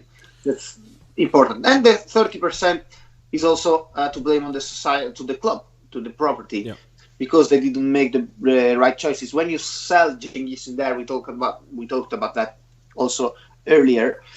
It's just he was part of the best Başakşehir year of all times, we can say. Because that season was the best Başakşehir year of all times. So he was one of the key players. So if you sell Cengiz in there, you have to buy another. That's the deal, in my opinion. They got Ilya, I guess. Okay, they got Ilya, but he's not lasting for many years. He's already Yeah, he was 30 years old when they got him. Now he's so like yeah, 32. That's the problem. Maybe you should go to Arsenal, to other clubs like that, and find those kind of players that are coming cheap. You give them the necessary space, the role, and whatever, because you have a very good coach with the young players. And if they you turned into a buyer club in the last 2 years. That's the philosophy that was missing in the last couple of seasons, and now the prices come. Yeah, Avci has been a coach that has traditionally, he brought a lot of players that he coached at the Turkish national team youth level. For example, Volkan Babacan is a player that he has been working with since Volkan was a teenager. And this is the best player of Başakşehir, Mert Günok and İrfan Kahveci. So he already has a mark in that. Abdullah Avci. So if we say the negative, yes, he didn't bring a trophy, and this season he had to bring the trophy. This is why I also blame him partially. Yeah. But so we're gonna get into it, delve into it deeper on the Black Eagles podcast. But this is the final question I'm gonna ask you. If, for example, I'm gonna get to this in a little bit with Burak, but we have heard that Emre Belözoğlu will more than likely be leaving at the end of the season, and Abdullah Avci, even Göksel Gümüşdağ has made a statement earlier today, the president of Başakşehir, that look, after the last match we will sit with our coach, and if he wants to leave, then we will talk about it, and we will, see what the possibilities are. So he is leaving the door open for an Abdullah Avci exit. Does that mean the end of Başakşehir as a title contender if Abdullah Avci leaves, if Emre Belözoğlu leaves? It depends on who's coming next, probably. They may have a chance if they get somebody like his natural successor, his second coach at the national team, that is named Okan Buruk. He's one of those that can take his role and probably get Başakşehir still to some kind of success. But if you don't get somebody so prepared and somebody that he has this kind of knowledge, I don't know. Or probably I'm wrong, and some kind of other completely different coach can be successful there, like somebody that has a aim just for Carlos Carvalhal. Yeah, completely like a foreigner. Yeah, comes in just for the results. I don't know. Remember what happened? But somebody that is aiming just for a result and not just for a philosophy or building a long-term club. I mean, we remember Avci's first stint at the club before he took the Turkey job. He laid that groundwork like you were talking about. They were known as a defensive team that was extremely dangerous on the counter-attack, and then he left, and they went from a mid-table team that were really dangerous against the big three to a team that relegated, and then he came back, got them back up, and he made them into a title contender, obviously. But I'm gonna get to Burak now, because we're going long here. But Burak, first, before I get to the Emre Belözoğlu thing I want to talk to you about, let's talk about this match just really briefly. So, in recent weeks, we've seen quite a bit of controversy surrounding Galatasaray's wins. But I am of the opinion, I don't know if you share my opinion, this was a thoroughly deserved victory for Galatasaray. I can't argue there. I just, like you said before, I think one of the turning points is when Emre Belözoğlu went off. That's when Galatasaray began to assert themselves more. I'm not sure if that is because Başakşehir then lacked a leader on the pitch to basically shout at players to tell them to do their jobs and get them into positions, because that's what Emre brings to a team. Age has limited his stamina. He went off with an injury. I think it was a groin injury, swinging his leg. You tend to pick up those types of injuries as you get older. Even though you say he's in great physical condition, better than Selçuk İnan, despite being 5 years older. But I think the authority he commands on the pitch from his teammates is what Başakşehir were lacking. Now, why wasn't that apparent in earlier games? In the season when they hit their decline, I don't know. But I think Feguli scored a great goal. As in Turkey they would say, jeneriklik, the type of goal that you would have. As soon as that went in, you knew that they were champions. Pretty much, I thought, okay, the floodgates are going to open. They had 2 goals disallowed, which I think were rightly disallowed. And then Onyekuru pops up, having just had a goal disallowed previously. He pops up and scores the winner. And then after that, it was. in any doubt that Galatasaray were going to win the match. I know, looking at the Twitter feeds, fans were shouting, "I want it to be 3-1. I want it to be 3-1." Başakşehir were done. They were done at the 1-1. Exactly. I mean, it's a natural reaction from a fan. Of if you're a Galatasaray fan and it's 2-1, immediately you're going to be nervous. Despite you can have faith in your team, you can believe that they've got the job done, and we believed it as neutrals or. Watching it, but if you're a Galatasaray fan, I can understand. We would have been in the same position, thinking I won't be confident until it's 3-1, 3-1. But 2-1 is all she wrote. And like I said, I think it's a deserved victory. They clearly were the side that wanted it a little bit more, showed more aggression. I think in the last couple of minutes, you had Başakşehir players just standing around. Not run, and I think if they were standing around at the one after 1-1, I felt like they were just getting walked past and run past. It just felt like they were, I don't know, they checked out. This was even bigger than in the Beşiktaş game. At least the goal that Beşiktaş scored was quite stunning and kind of took them by surprise. But here they basically conceded 3 goals in the time span of just 7 or 8 minutes or something, and every single one was similar in the way that they just got completely caught sleeping. It felt like all concentration went out the window, and I think we said it before. Ever since Alexandru Eprianu got hurt, that defense of Başakşehir has not been very reliable anymore. Of course, they've been playing with makeshift back lines for the last couple of weeks. The center of their defense has been who did they have in the center now? I think Mahmut Tekdemir and Kirjanov, or whatever his name is, that Russian, who is a fullback, and then of course Mahmut Tekdemir, who is a central defensive midfielder. So they definitely got hit a little bit there as well. That cost them points without a doubt. But at the end of the day, would you say Galatasaray are the deserved champions this season? Or do you think that controversy in recent weeks just took too much away from it? I think the controversy in recent weeks took too much away from it. If they had, played good, the best football in the league all season, and we know that you're going to get decisions go against you and for you over the course of a season, but the fact that they've had so many decisions go for them in the last 3 to 4 weeks, I don't think it's deserved. But they managed to get the job done, and so that's left for us to say is congratulations. But look at those last 2, 3, 4 weeks and decisions that kept going in your favour. It kind of takes a gloss off it and takes a gloss off the league as a whole. But we should also speak about the disgrace that is Fatih Terim as well. After Başakşehir had scored, leaving his technical area, marching down the touchline like a pound shop mafia guy and threatening to punch Abdullah Avci, or I think it was the Başakşehir player next to him.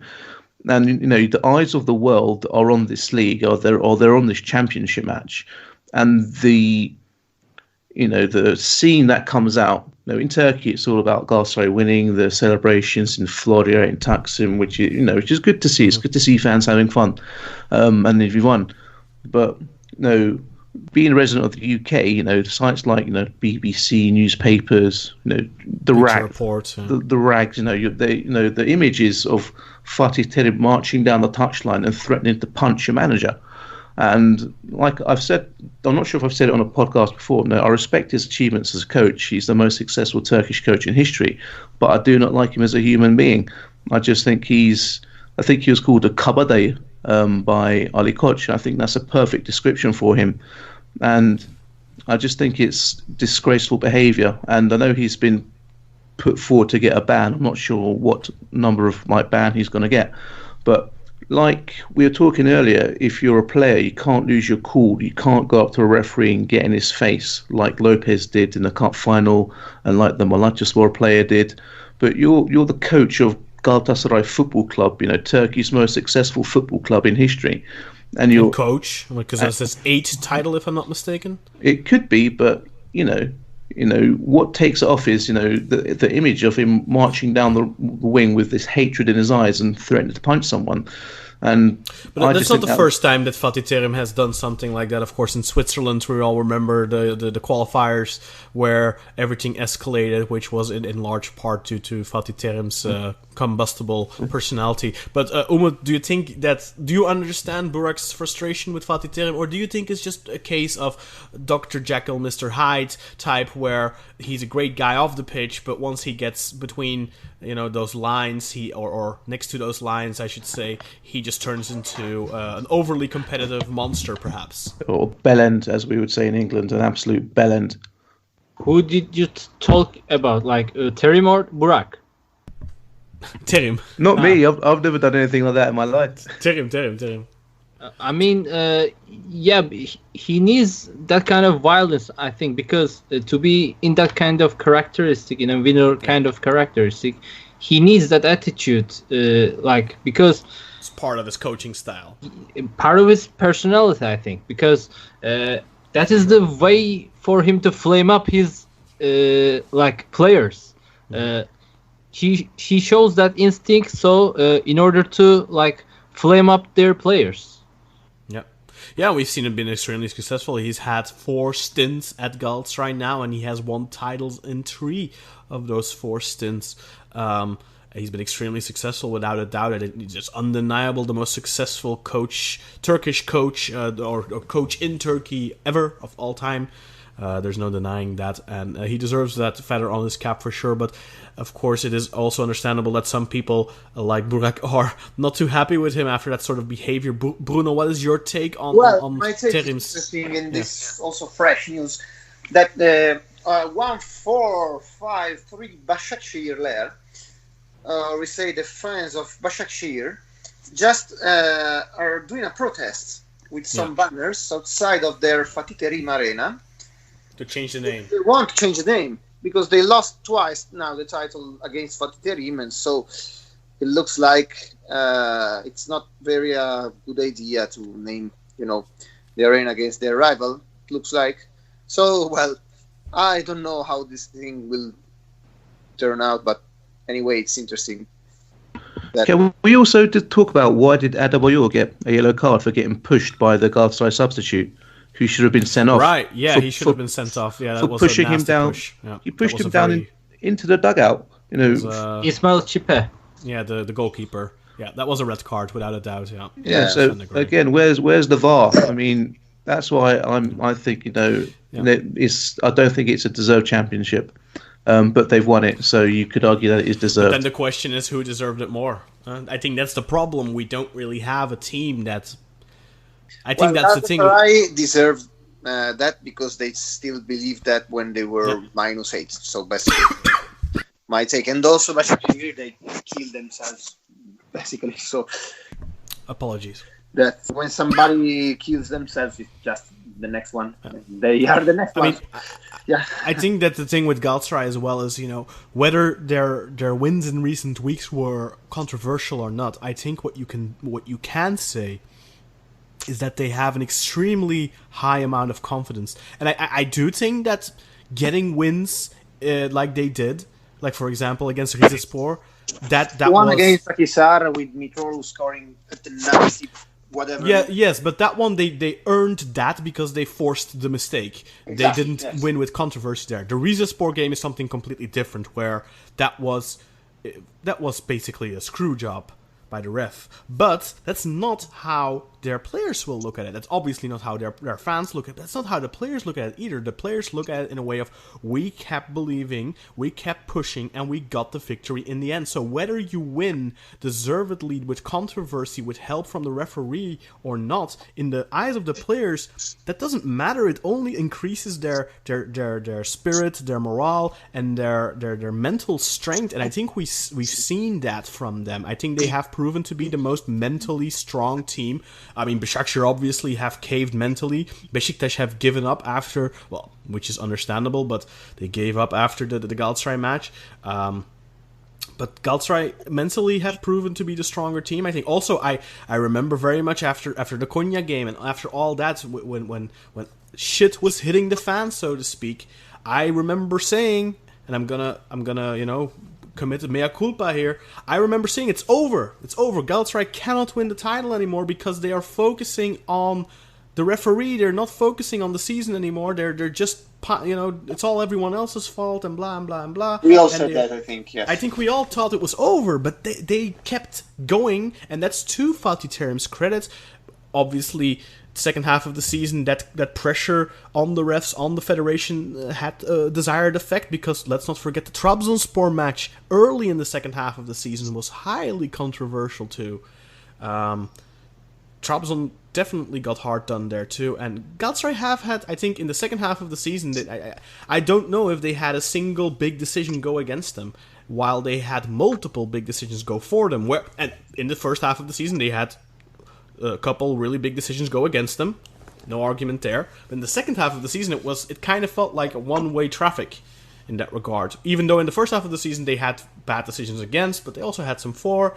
That's how it evens out. But in the second half of the season, it just didn't feel like it evened out at all. And I think that's a source of the frustration for many of the rival fans. But at the end of the day, for me, I don't know if you can. Maybe they're not a shiny champion, not a glossy champion, whatever you want to call it. But at the end of the day, Başakşehir certainly didn't deserve it after the way they caved in the last weeks. Beşiktaş could not get the job done. Trabzonspor were too inconsistent. So I think due to simple, deduction, Galatasaray are the only one left, and at the end of the day, deserved champions. I mean, I would prefer a league where it's decided by sporting prowess on the pitch. Sure. The second half of the season, it just seemed like Galatasaray shouted and cried the loudest out of all of the 18 clubs. And that's what ultimately I think has helped them as well. But we've seen that with Fenerbahce too a lot in the Yildirim era, where that was just a real big part. For example, the Bilic era from Beşiktaş, they had a talented team that always came up short in those derbies, because those derbies weren't football matches. They were wars. They weren't about who plays the best football. They were just about who can intimidate the other team. And Beşiktaş in those games always were the team that got players sent off, because they could not cope with that form of intimidation, and that's Turkish football. I think that intimidation is a huge part of Turkish football, whether you like it or not. Personally, as a Beşiktaş fan, obviously I'm not a big fan of it, because we're always the ones that get the short end of the stick, but that's also a form of maturity, or a lack of maturity, perhaps, especially in this Fatih Terim era. It's very Turkish psyche. It's Turkish mentality. It's ingrained in all of us, and there's no escaping it. But we look to next season and let's see what happens. But let's talk briefly about intimidation. Emre Belözoğlu, a pupil of Fatih Terim, a pupil of George Hagi, who was also fiery. He may be on his way back to Fenerbahce to end his career, because Göksel Gümüşdağ didn't only speak about Abdullah Avci's future, he also spoke about the future of Emre Belözoğlu, his captain, and he said very clearly, next season Emre wants to wear the shirt of Fenerbahce again. He wants to end his career there. And I think that type of language makes it very clear that he is not going to stand in Emre's way. If Fenerbahce will have him, he will be allowed to leave. And your thoughts on the matter, Burak? I said earlier on Twitter that I'd pay for his plane ticket to get him back to Fenerbahce, and then someone pointed out that he just has to cross the Boğaz, so I'll just have to pay for his Istanbul card. So that makes it cheaper for me, which I'm happy about. And like I said, I'd take him back in a heartbeat. Definitely, we need someone like him at the club. It'll only be one season, and I think he'll be a good player to have in the squad. He might not play every week, he might not play 90 minutes every week, but for him to be able to teach what he's learned in a footballing sense in training to players like to Elif, to Miha Zayt, to Ferdi, who I hope to see play next season. Hopefully Yusuf Mert Turunç will come up from the Under-21 league, which on the other hand, in their greatness, the Turkish Football Federation has scrapped the Under-21 league for next season. So that's something maybe for another podcast. But other young players and players who are new to the club, like a Sadık who's in there, like a Victor Moses, to teach them what it feels and what it means to play for a club like Fenerbahce. And he's still got some good footballing abilities that we could benefit from. And I think he'll be a great person to have. I think he'll be made captain straight away.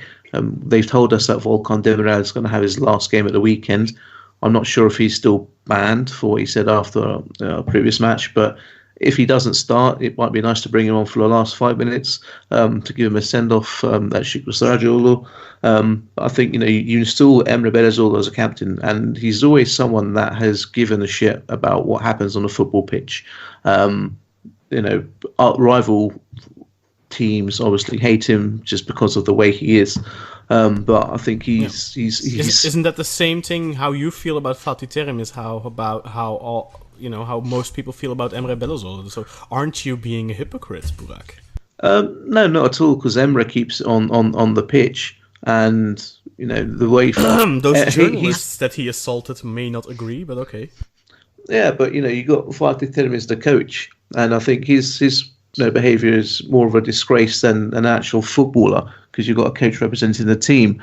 So you've got other players that have been like that on the pitch, like a Pascal Nouma at Beşiktaş, then you've had like your Felipe Melos. Yeah, but I don't think you had many examples of a player that has racially abused several players. 2 in England, I believe, and then of course DJ Zokora, we had that, and Emre is not a saint. Let's be honest. Of course not, But as Fenerbahçe fans, we love him and embrace him, and I think for that 1 year transition period. Well, I don't want to call it a transition period because we're a club in transition at the moment. But I think having him at the club is going to be a big bonus for us on the pitch and off the pitch. And I can see him transitioning to an off-the-pitch role at the end of the season as well. Maybe he can become the Hasan Sash of Fenerbahçe and assault the opponent players and all that during heated matches. But thank you, Burak. I think Emre will for sure still add a lot. There's only one Hasan Şaş, and he's an absolute prick. So let's leave it at that. And he's not going to become an Abdurrahim Albayrak either. So we can close the lid on that one. Any rebuttal, Umut? Do you want to get something in here? Because it's all Galatasaray hate from Burak. Maybe you want to try some? No? Okay, he will not sink to your level. Let's move over. We've discussed the title. Congratulations, Galatasaray, for the double, doing the double once again. Congratulations to all the Galatasaray fans listening. Let's move over quickly to Monday. Not too much of importance. Did I skip an important game? Where's the Bursa match? Did we discuss the Bursa game? No, we did not. Well, we missed the that was the biggest showdown apart from. Yeah, so let's get to that other main event. This was actually played earlier on the day, and I do apologize for missing that, and I'm not going to bother to edit this around and put it in front of the Galatasaray discussion, so you'll just have to forgive me. Bursaspor Göztepe, this was the other main event of the weekend, the most important match next to the title decider, because this match could potentially decide if Bursa got relegated or if they would jump over Göztepe. The only outcome here, we could only be sure of Bursa relegating. We could not be sure of Göztepe yet, I believe. But this one ended 0-0, and I think Göztepe will be the ones who will feel hard done by that, because they had a goal disallowed, a penalty refused following a VAR decision, which was controversial, I think. There was an offside position, which was never offside, I think. Göztepe should probably have always won this match. Bursa can thank their lucky stars, can thank the VAR referees, can thank the ref for not losing at home and not being relegated just yet. And now all their hopes rest, of course, on their brother team, so to speak, Ankaragücü next week. If Ankaragücü beat Göztepe, then Bursa still have a chance, of course, or even draw would be fine if Bursa win. But this was kind of an anticlimactic match. You expect more from Bursa, I think, in this game. Göztepe did what they had to do for the first hour or so, but then in the last 20 or so minutes especially, I kind of felt like they were happy with the draw, which is kind of mind-boggling for me, given the fact that they still play Ankaragücü, and you just know that Ankaragücü are going to go and give 100% to save Bursa, who they of course have this relationship with. Umut, going to throw to you first. Were you impressed? What did you think of the disallowed goal for Göztepe, of that penalty and all that? What's your opinion? Did they get robbed here? I don't think those offside lines are on point in some kind of circumstances, because there are so many controversies about those, because how do they decide about such close ranges? I don't know how computer interprets those kind of situations. I think Göztepe got robbed on their first goal, and that's on how pity Deniz Kadah missed the penalty, and they got robbed in another goal as well. So I think Bursaspor finally deserve a relegation, since they are roaming around in the relegation zone for like 3 seasons in a row. Yeah. So I think at the end of the day they will get relegated, and they have to get relegated in order to rise again. Yeah, I think 100% agree with that. That's a very good assessment, I think. Yeah. They need that shock. They need to completely turn things around. They have a giant fan base, like fifth in Turkey, I believe. Biggest fan base. So I think in order to make a rise again and take their fans at their back seats again, they have to relegate this season. Also, I think Göztepe has a bigger chance on remaining in the league, and they actually really need that as well. Tamer Tuna came back from his resignment again. So I believe Göztepe will remain in the league. What do you think, Bruno?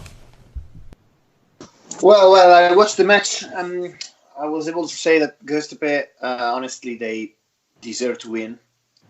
Apart from the goal was quite controversial. There was saying some time ago that when in doubt, you have to go on with the offsides. And this is another outcome of VAR. I am in favor of the VAR. Mm-hmm. By the way, this has to be said, of course. These offsides are like of 1 centimeter. Yeah, this is too tight to call. This is a bit tight, yes. Of course. I mean, if you stop the frame like 100,000th of a second too late, then it's offside. It's just, But anyway, I just blame it on the missed penalty, maybe, because that was a huge opportunity that Göztepe didn't have to miss. They were clearly better during the whole game, and winning that would have been massive. They would have changed completely. Do you understand their reluctance to press for a winner in the final 20 minutes? Not really, honestly, because they were really pushing it for 70 minutes. So, yeah, they were just taking a 0-0 because at the end they are still a point ahead. Yeah. A point ahead. So in the standings, it's Bursa that had to push. What I did not understand is Bursa that were really, really, really, really bad. They should have played for life. Instead, they will be playing in Malatya, and Malatya is. They will go to Europe. So yeah, do you think Malatya are going to give it everything? I mean, this is just going to be another one of those matches like against Antalyaspor, where maybe suddenly a Malatya decide not to show up. I think the only... Yes, but of course, there can also happen something like Trabzon Bursa if we want to be controversial or whatever. Yeah. But still, the problem is that Ankara Gücü just got saved also. So the same can happen for Ankara and Bursa that are also having a friendship. So whatever, it's still very, very difficult to say what's going to happen next. The relationship there is obviously between the fan groups and not really between the clubs per se, and definitely not the players. And there's a lot of controversy going on at Ankara Gücü as well, with players not getting their wages paid and terminating their contracts. But Burak, before we get over to Ankara Gücü, quickly your 2 cents on the Bursa against Göztepe game. I think the first goal, like the offside, I think the guy's arm was offside, so I agree that's a very tight decision. I don't know how they arm could... doesn't count. Yeah, so if up onto the shoulder, because you can score with the shoulder, so that counts, but the arm does not count. So fine margins again. I think Bursaspor maybe had a good shout for a penalty as well. I think one of their players got shoved in the face in the penalty area and pushed over. That didn't even get like a sniff of a mention. And they didn't even get mentioned, I think, after the game. But when they're watching the game, I thought, that looks a bit, rough. So they could have felt a little bit hard done by there, but no one complained, I don't think. So, and like I said, I think Göztepe probably deserved the win, and of course the missed penalty. Cameron Jerome effect. Okay, let's move over to those final two games, and we're just briefly gonna touch on them.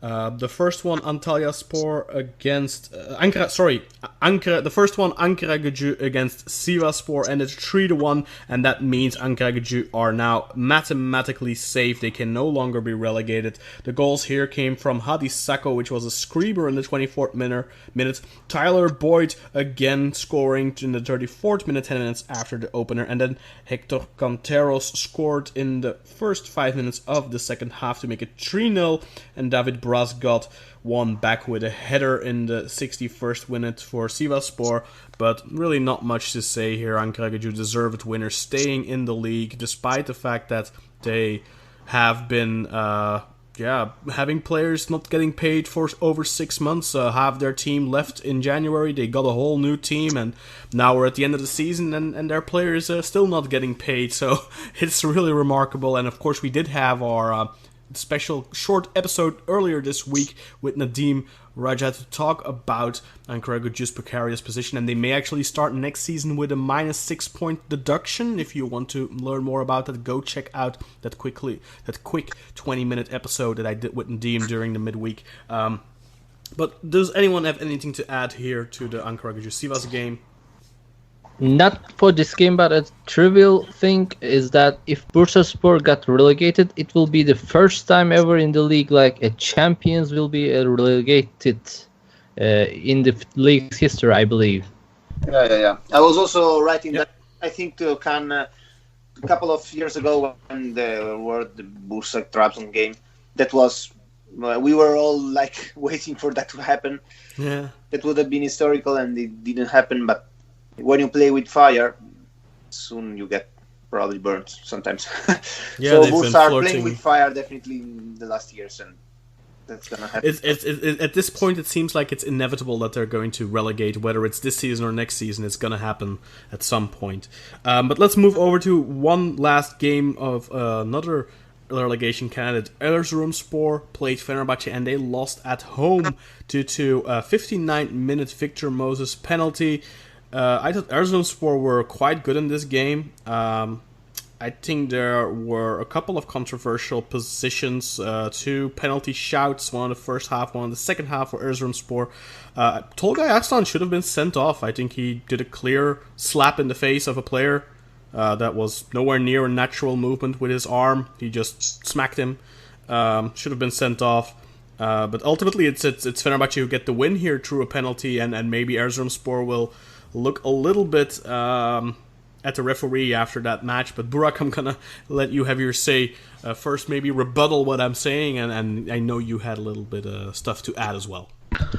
Yeah, it was a game. I think looking at the game, I think a fair result would have been a draw. I think Erzurum, had some great attacks, had some good shots on target there. I think they hit the post with the crossbar of the free kick as well. Soldado, Emre Bashan, I think, right? Great free kick. Harun Tekin just stranded in his goal like he was in quicksand, sinking. So I think, the first off, the penalty that Soldado got, I think that was a clear penalty. He left his foot in. We see players do it all the time. They leave a foot in, hoping to get a touch of contact to go down. Is it dive? No. Is it simulation? No. Is it being a wily old clever centre forward trying to trick the referee into giving you a penalty? Yes, it worked. Got the goal. Well put away by Victor Moses. A tall guy.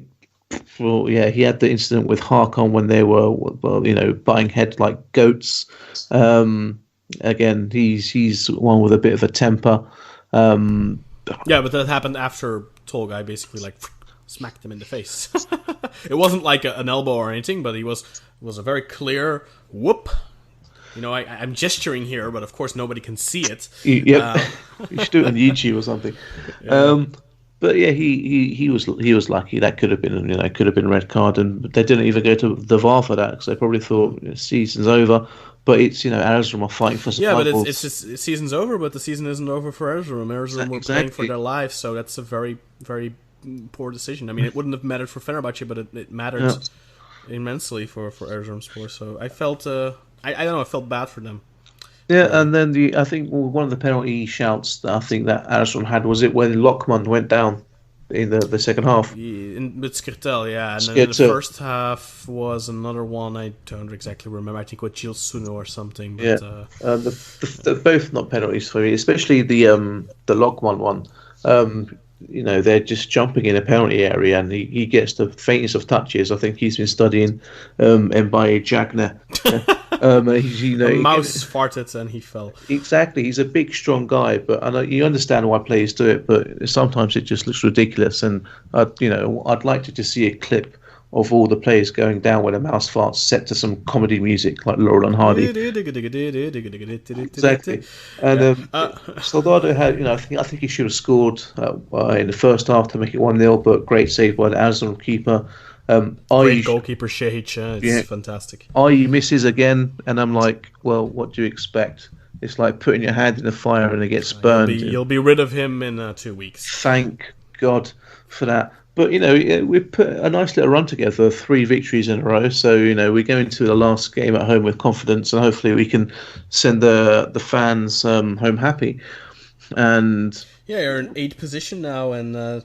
Theoretically, if Trabzon would have gotten that European ban, you could have still qualified for Europe. Yeah, I mean, it would have been nice to play in Europe. It would have meant some extra money coming into the club and giving players, some exposure to European football. But do you want me to add those few other bits now, or wait till the other guys have given their feedback? Let's quickly get to Bruno first. Bruno, what did you think of the tall guy Arslan position? Should he have been sent off? And what did you think of the penalty awarded to Fenerbahce? Well, for the penalty, the same thing I said earlier about like the Jagne thing in Akisardo, that was a bit more controversial in my opinion, because that is an experienced striker we are talking about. Goes down that way, but because the defender was a bit not on point in my opinion, so that's a penalty. I have this opinion, of course. Maybe that's not true 100%. Maybe some referee could have said go on. Maybe some kind of Premier League referee, especially like in Serie A, that is a penalty. Definitely. No discussion, for example. Different leagues have different kind of standards. Yeah, of course. True. Then I would like to say something about Erzurumspor, because they're probably going down next week, but still would like to say something positive about their fans, because one of the few atmospheres. Also, Ankara Gücü, for example, those fans don't deserve such an incompetent management. Yeah, but is it an incompetent management, or is it just what they inherited from the Göksel? The Göksel, of course, legacy. That was, of course, undeserved for such a good fan base that is so passionate. And also, Erzurum is a municipal club, and we sometimes said bad things about municipality clubs in Turkey. But BB Erzurum have a fantastic stadium and a fantastic atmosphere, to be honest. So this is also an example that when you are... They basically replaced Erzurumspor with but when the municipality doesn't go in just as a political force, but as something that wants to really build something, a legacy, taking something from this tradition, like the old Erzurumspor that was failed. Yeah. Well, that is a good example to be set, even though... I think a municipality's team in a city where there's no big team is not as big of a deal as it is when you have one in Istanbul or in Ankara, where you already have multiple big clubs, and then to push government money into a third or a fourth or a fifth club that nobody really cares about is very different than when you... that when you help out a local team, because let's not forget, I mean, as a government, you can invest in football clubs as long as it is to enhance local, youth development, stuff like that, because it does contribute a lot to society. But there's a difference between what they're doing in Erzurum and what the government are doing now, for example, by pumping 50 million in Trabzonspor. That's night and day. That's an example. The municipal clubs are not something that is common in any part of the world. It's just something pretty Turkish. and it's fascinating. I don't know, it's material for a book or something, because it's really something to study. And anyway, this is also positive. So, like a Kisar, for example, or I don't know, other teams. Anyway, that is a massive fan base, very good atmospheres at the stadium, and this is going to be missed.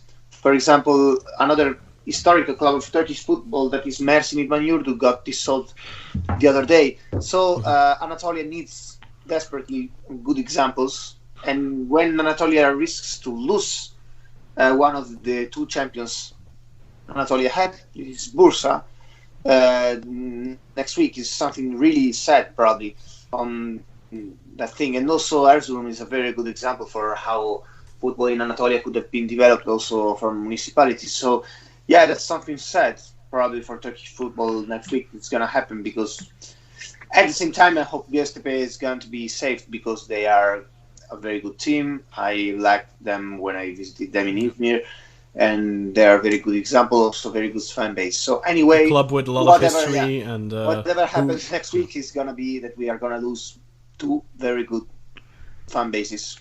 And for sure. And Umut, your quick opinion: Did Erzurum shoot their last chance out the window? Was this this was a must-win game for them? And it's. Do you think it's over? Yeah, definitely. Unfortunate. I think we've all said before many times. We echoed what Bruno has said as well in previous episodes, that Erzurum are a team that we all liked, enjoyed to watch, with a good fan base, good gritty football. Maybe not the best players, but they always gave 100%, and it's gonna be a shame to see them go. And really, this season, I think, apart from maybe Bursaspor, there isn't really a team that that really deserve, despite the fact that Akhisar have less points than any other team. I think they haven't necessarily been terrible this season. I think we've seen more bad games from Bursaspor, who have more points, than we have seen from Akhisar. I think Akhisar have gotten unlucky a few times and just not good enough maybe, but they have at least shown good football, whereas with Bursaspor, again, this weekend we saw an uninspired performance and everything like that. But quickly, Umut, for you, penalty for Fenerbahce, yes or no? And should Tolgay Aslan have been sent off, yes or no? Yeah, I've seen those kind of things given during this season, like how Muslera tackled to Isla during the derby. It's kind of similar, no contact on the ball, but tackled directly to the player. So it can be given, it's normal. And Tolgay's red card is, I think it's fair, in my opinion. Yeah, but he didn't get it, so should he have? He should have, right? Yeah, definitely. Okay. Bruno, you didn't decide Tolgay. Should he have been sent off, or was yellow enough? I think he should have been sent off, probably. Yeah. Okay, so quickly my thoughts. I think the penalty was... I wouldn't compare it with the Muslera thing, because Muslera, I think he took the man out without... there's nothing that could have happened. Isla could not have jumped out of the way or anything. Yes, but the ball was going out of play. No chance Isla took it away. Yeah, he crossed it into the box. It wasn't going out of play, but that doesn't matter. He just takes him out. This is a clear fall. Whereas here, Soldado is like Burak pointed out, cleverly fishing for a fall, is intentionally seeking the contact. Isla was not seeking the contact. Isla got torpedoed. So I don't think you can compare those two positions. For me, this was a soft penalty, but I can see why the referee gave it. But the tall guy, for me, that was just a...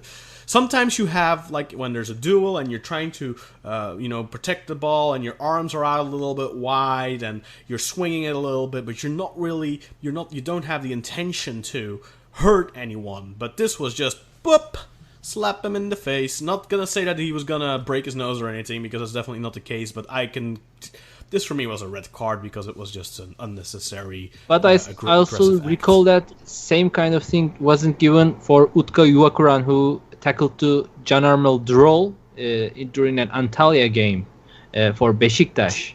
Do you remember that? Outside the box, right? Yeah. It was a red card, but it wasn't given. Yes, that was red. Yep. No, but that was not a slap in the face. That was a tackle. Yeah. How is that the same as this? like it's similar. Like the ball is away and they just collided into the yeah, between. but here Tolga is protecting of the is trying to fend off the ball. No. I mean Soldado's position. Oh right, no. For me, that Utku position was a red card. Yeah. I think Besiktas got really lucky there. Yeah. So not sure, but for me this was kind of a harsh penalty. Yeah. But I can see it why it was given. But that was outside the box, by the way. Yeah. Anyway, let's let Burak have his. I know Burak wanted to say a couple of things about this game or about Fenerbahce in general. Yeah, I just wanted to give a few facts about Fenerbahce, just for the Fenerbahce fans that are listening and the fans of the other teams and listeners of the podcast. Just a few facts about the team. No excuse for the performance this season, but before the start of the season, the average age of our team last summer was 31.3, which at the time was the third oldest team in Europe. Then the average age of the players that we've invested in since last summer, that's including the summer and the January transfer window, is 24. So you can see what we're trying to accomplish. So that's that fact there. We've signed a total of 16 players this season, 11 last summer, 5 in January. We've got 11 players that are at the end of their contracts this summer. Potentially a lot of those will leave. We'll keep a few of them. And we know Fenerbahce has not got a history of producing good academy and youth products. We've seen that since like the 90s. So when Kamori took over at the club, the guy that's known for building academies and investing in them, we had no scouting. We had a couple of old players. I think it's Mujdat, Safadak, Rocha Kemal, didn't do their scouting on YouTube and Football Manager. There was no technical scouting. So that led us to appoint 18 academy coaches in 2 months. I think we got one of the guys from Altınordu in there. I know he's brought over someone from Crystal Palace. There was no academy scouting either. So for fans listening, this shows like the actual shit that was happening in the previous regime. So it's still going to be a long road. Uzun ince bir yoldayım. But there's a little glimmer of light. That we're trying to do things the right way. But so that those facts they were grabbed from an interview that a chap called Andy Brussel did with Damien Kamoli when he went over to watch the Kasımpaşa match. So a shout out to Andy Brussel and his interview with Damien Kamoli that maybe not everyone has had the chance to listen to or know about. So I just wanted to just get those points across to the listeners. From a Fenerbahce point of view, and the only way is up really. If it can't get any worse. So yeah, true. Speaking of interviews, by the way, Umut, you were interviewed by the BBC before the Galatasaray Başakşehir match. Could you tell our listeners something about that? Did they inform you where or when they could watch or listen to that interview? They didn't actually. The interviewer was named Ed, and Gülşah is a Turkish interviewer who was working for BBC. Ed came in occasionally for the title game for Başakşehir. He interviewed a bunch of fans from like Beşiktaş, Fenerbahçe, Başakşehir, if you could find any. And a bunch of Galatasaray fans, and I also told him to consider going into Nevizade, which is a venue where Galatasaray fans are gathered before the game. It's a hot zone, so I think he went there and looked for himself, to find a local fan to interview. The interview with me came it was good as always. We talked about the rituals before the game, how we support our team, and what we do before the game. Like I did with my dad and his friends. We go all together during every game as a ritual kind of thing. Also how we feel during the games as well. These kind of things we talked about. So it went well. And we'll try and keep you updated and see where and when you will be able to either read or listen to that interview. I'll try and reach out to Ed and see if that will be aired on the radio or something, and we'll definitely tweet that out. Let's quickly take a look at the league table. So Galatasaray are now the champions, as previously mentioned, with 69 points. One more match to go, so they could theoretically end on 72 points. They have 3 points more than Başakşehir, but due to their head-to-head, they can no longer be overtaken. Even if they would lose on the last match day and Başakşehir would win. Even if they would have drawn, it would have been tough for Başakşehir, because the goal differential between the two teams before the match was 9. So Başakşehir would have had to win with at least 9 more goals, or 10 even. So that would have never happened. So a win was the mission for Başakşehir, and they of course did not do that. Beşiktaş are still in third place with 62 points, 7 points behind the champions, but they're only 2 points ahead of Trabzonspor now, who could overtake them if Beşiktaş draw or not. Well, basically, if Beşiktaş don't defeat Kasımpaşa and if Trabzonspor win, then Trabzonspor would end in third place. Then, of course, we have Malatyaspor, who are on 47 points in 5th place, and currently they are going to Europe. Antalyaspor are the only team that can still overtake them, but they, of course, did not get a European license. So I guess Malatyaspor are certain of a European ticket next season, as long as they get that license. I haven't heard anything about that. Let's jump down to the relegation zone. Of course, Göztepe still 1 point above the line with 35 points, and then we have Bursa, who are 1 point behind them with 34. And then there's Erzurumspor, who are not yet relegated. They have 32 points, but they will have to win, and they will need both they will need Göztepe to lose, I guess. I'm not 100% sure on their... Yes, they need both to lose, so yes. No, Bursa, they have the better head-to-head to Bursa, Yeah, so yes. Bursa can draw. I'm not sure what the head-to-head is with Göztepe, but as far as I know, Erzurum still have a fraction of a chance. But then, of course, Akhisar already relegated. They are at the bottom with 26 points, and that's the Turkish league table on match day 33. And, of course, next week, the final match day will take place, but we'll be talking about that next week. Before we head out, there's a poll up on at Footy a la Turca that I would very much appreciate it if you would take a look at.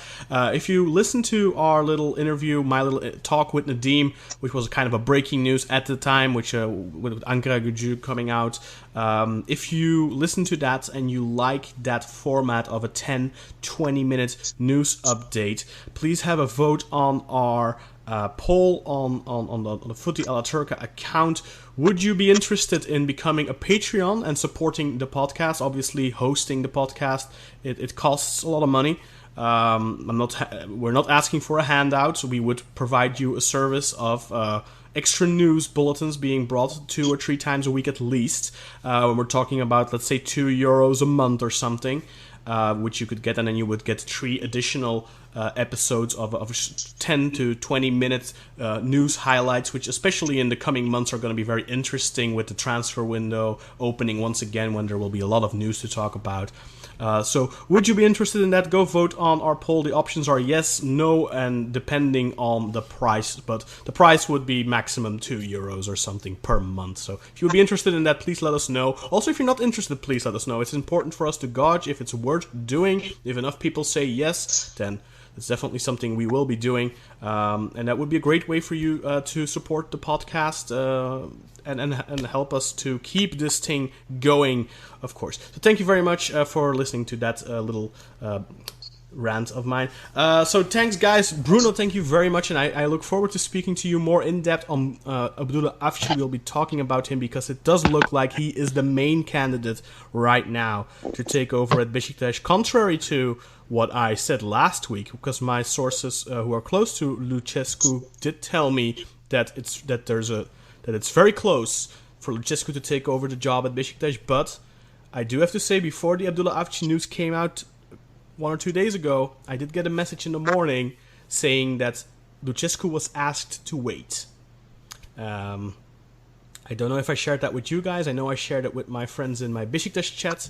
And then later that day, the news of Abdullah Avci started breaking, that there were talks with him.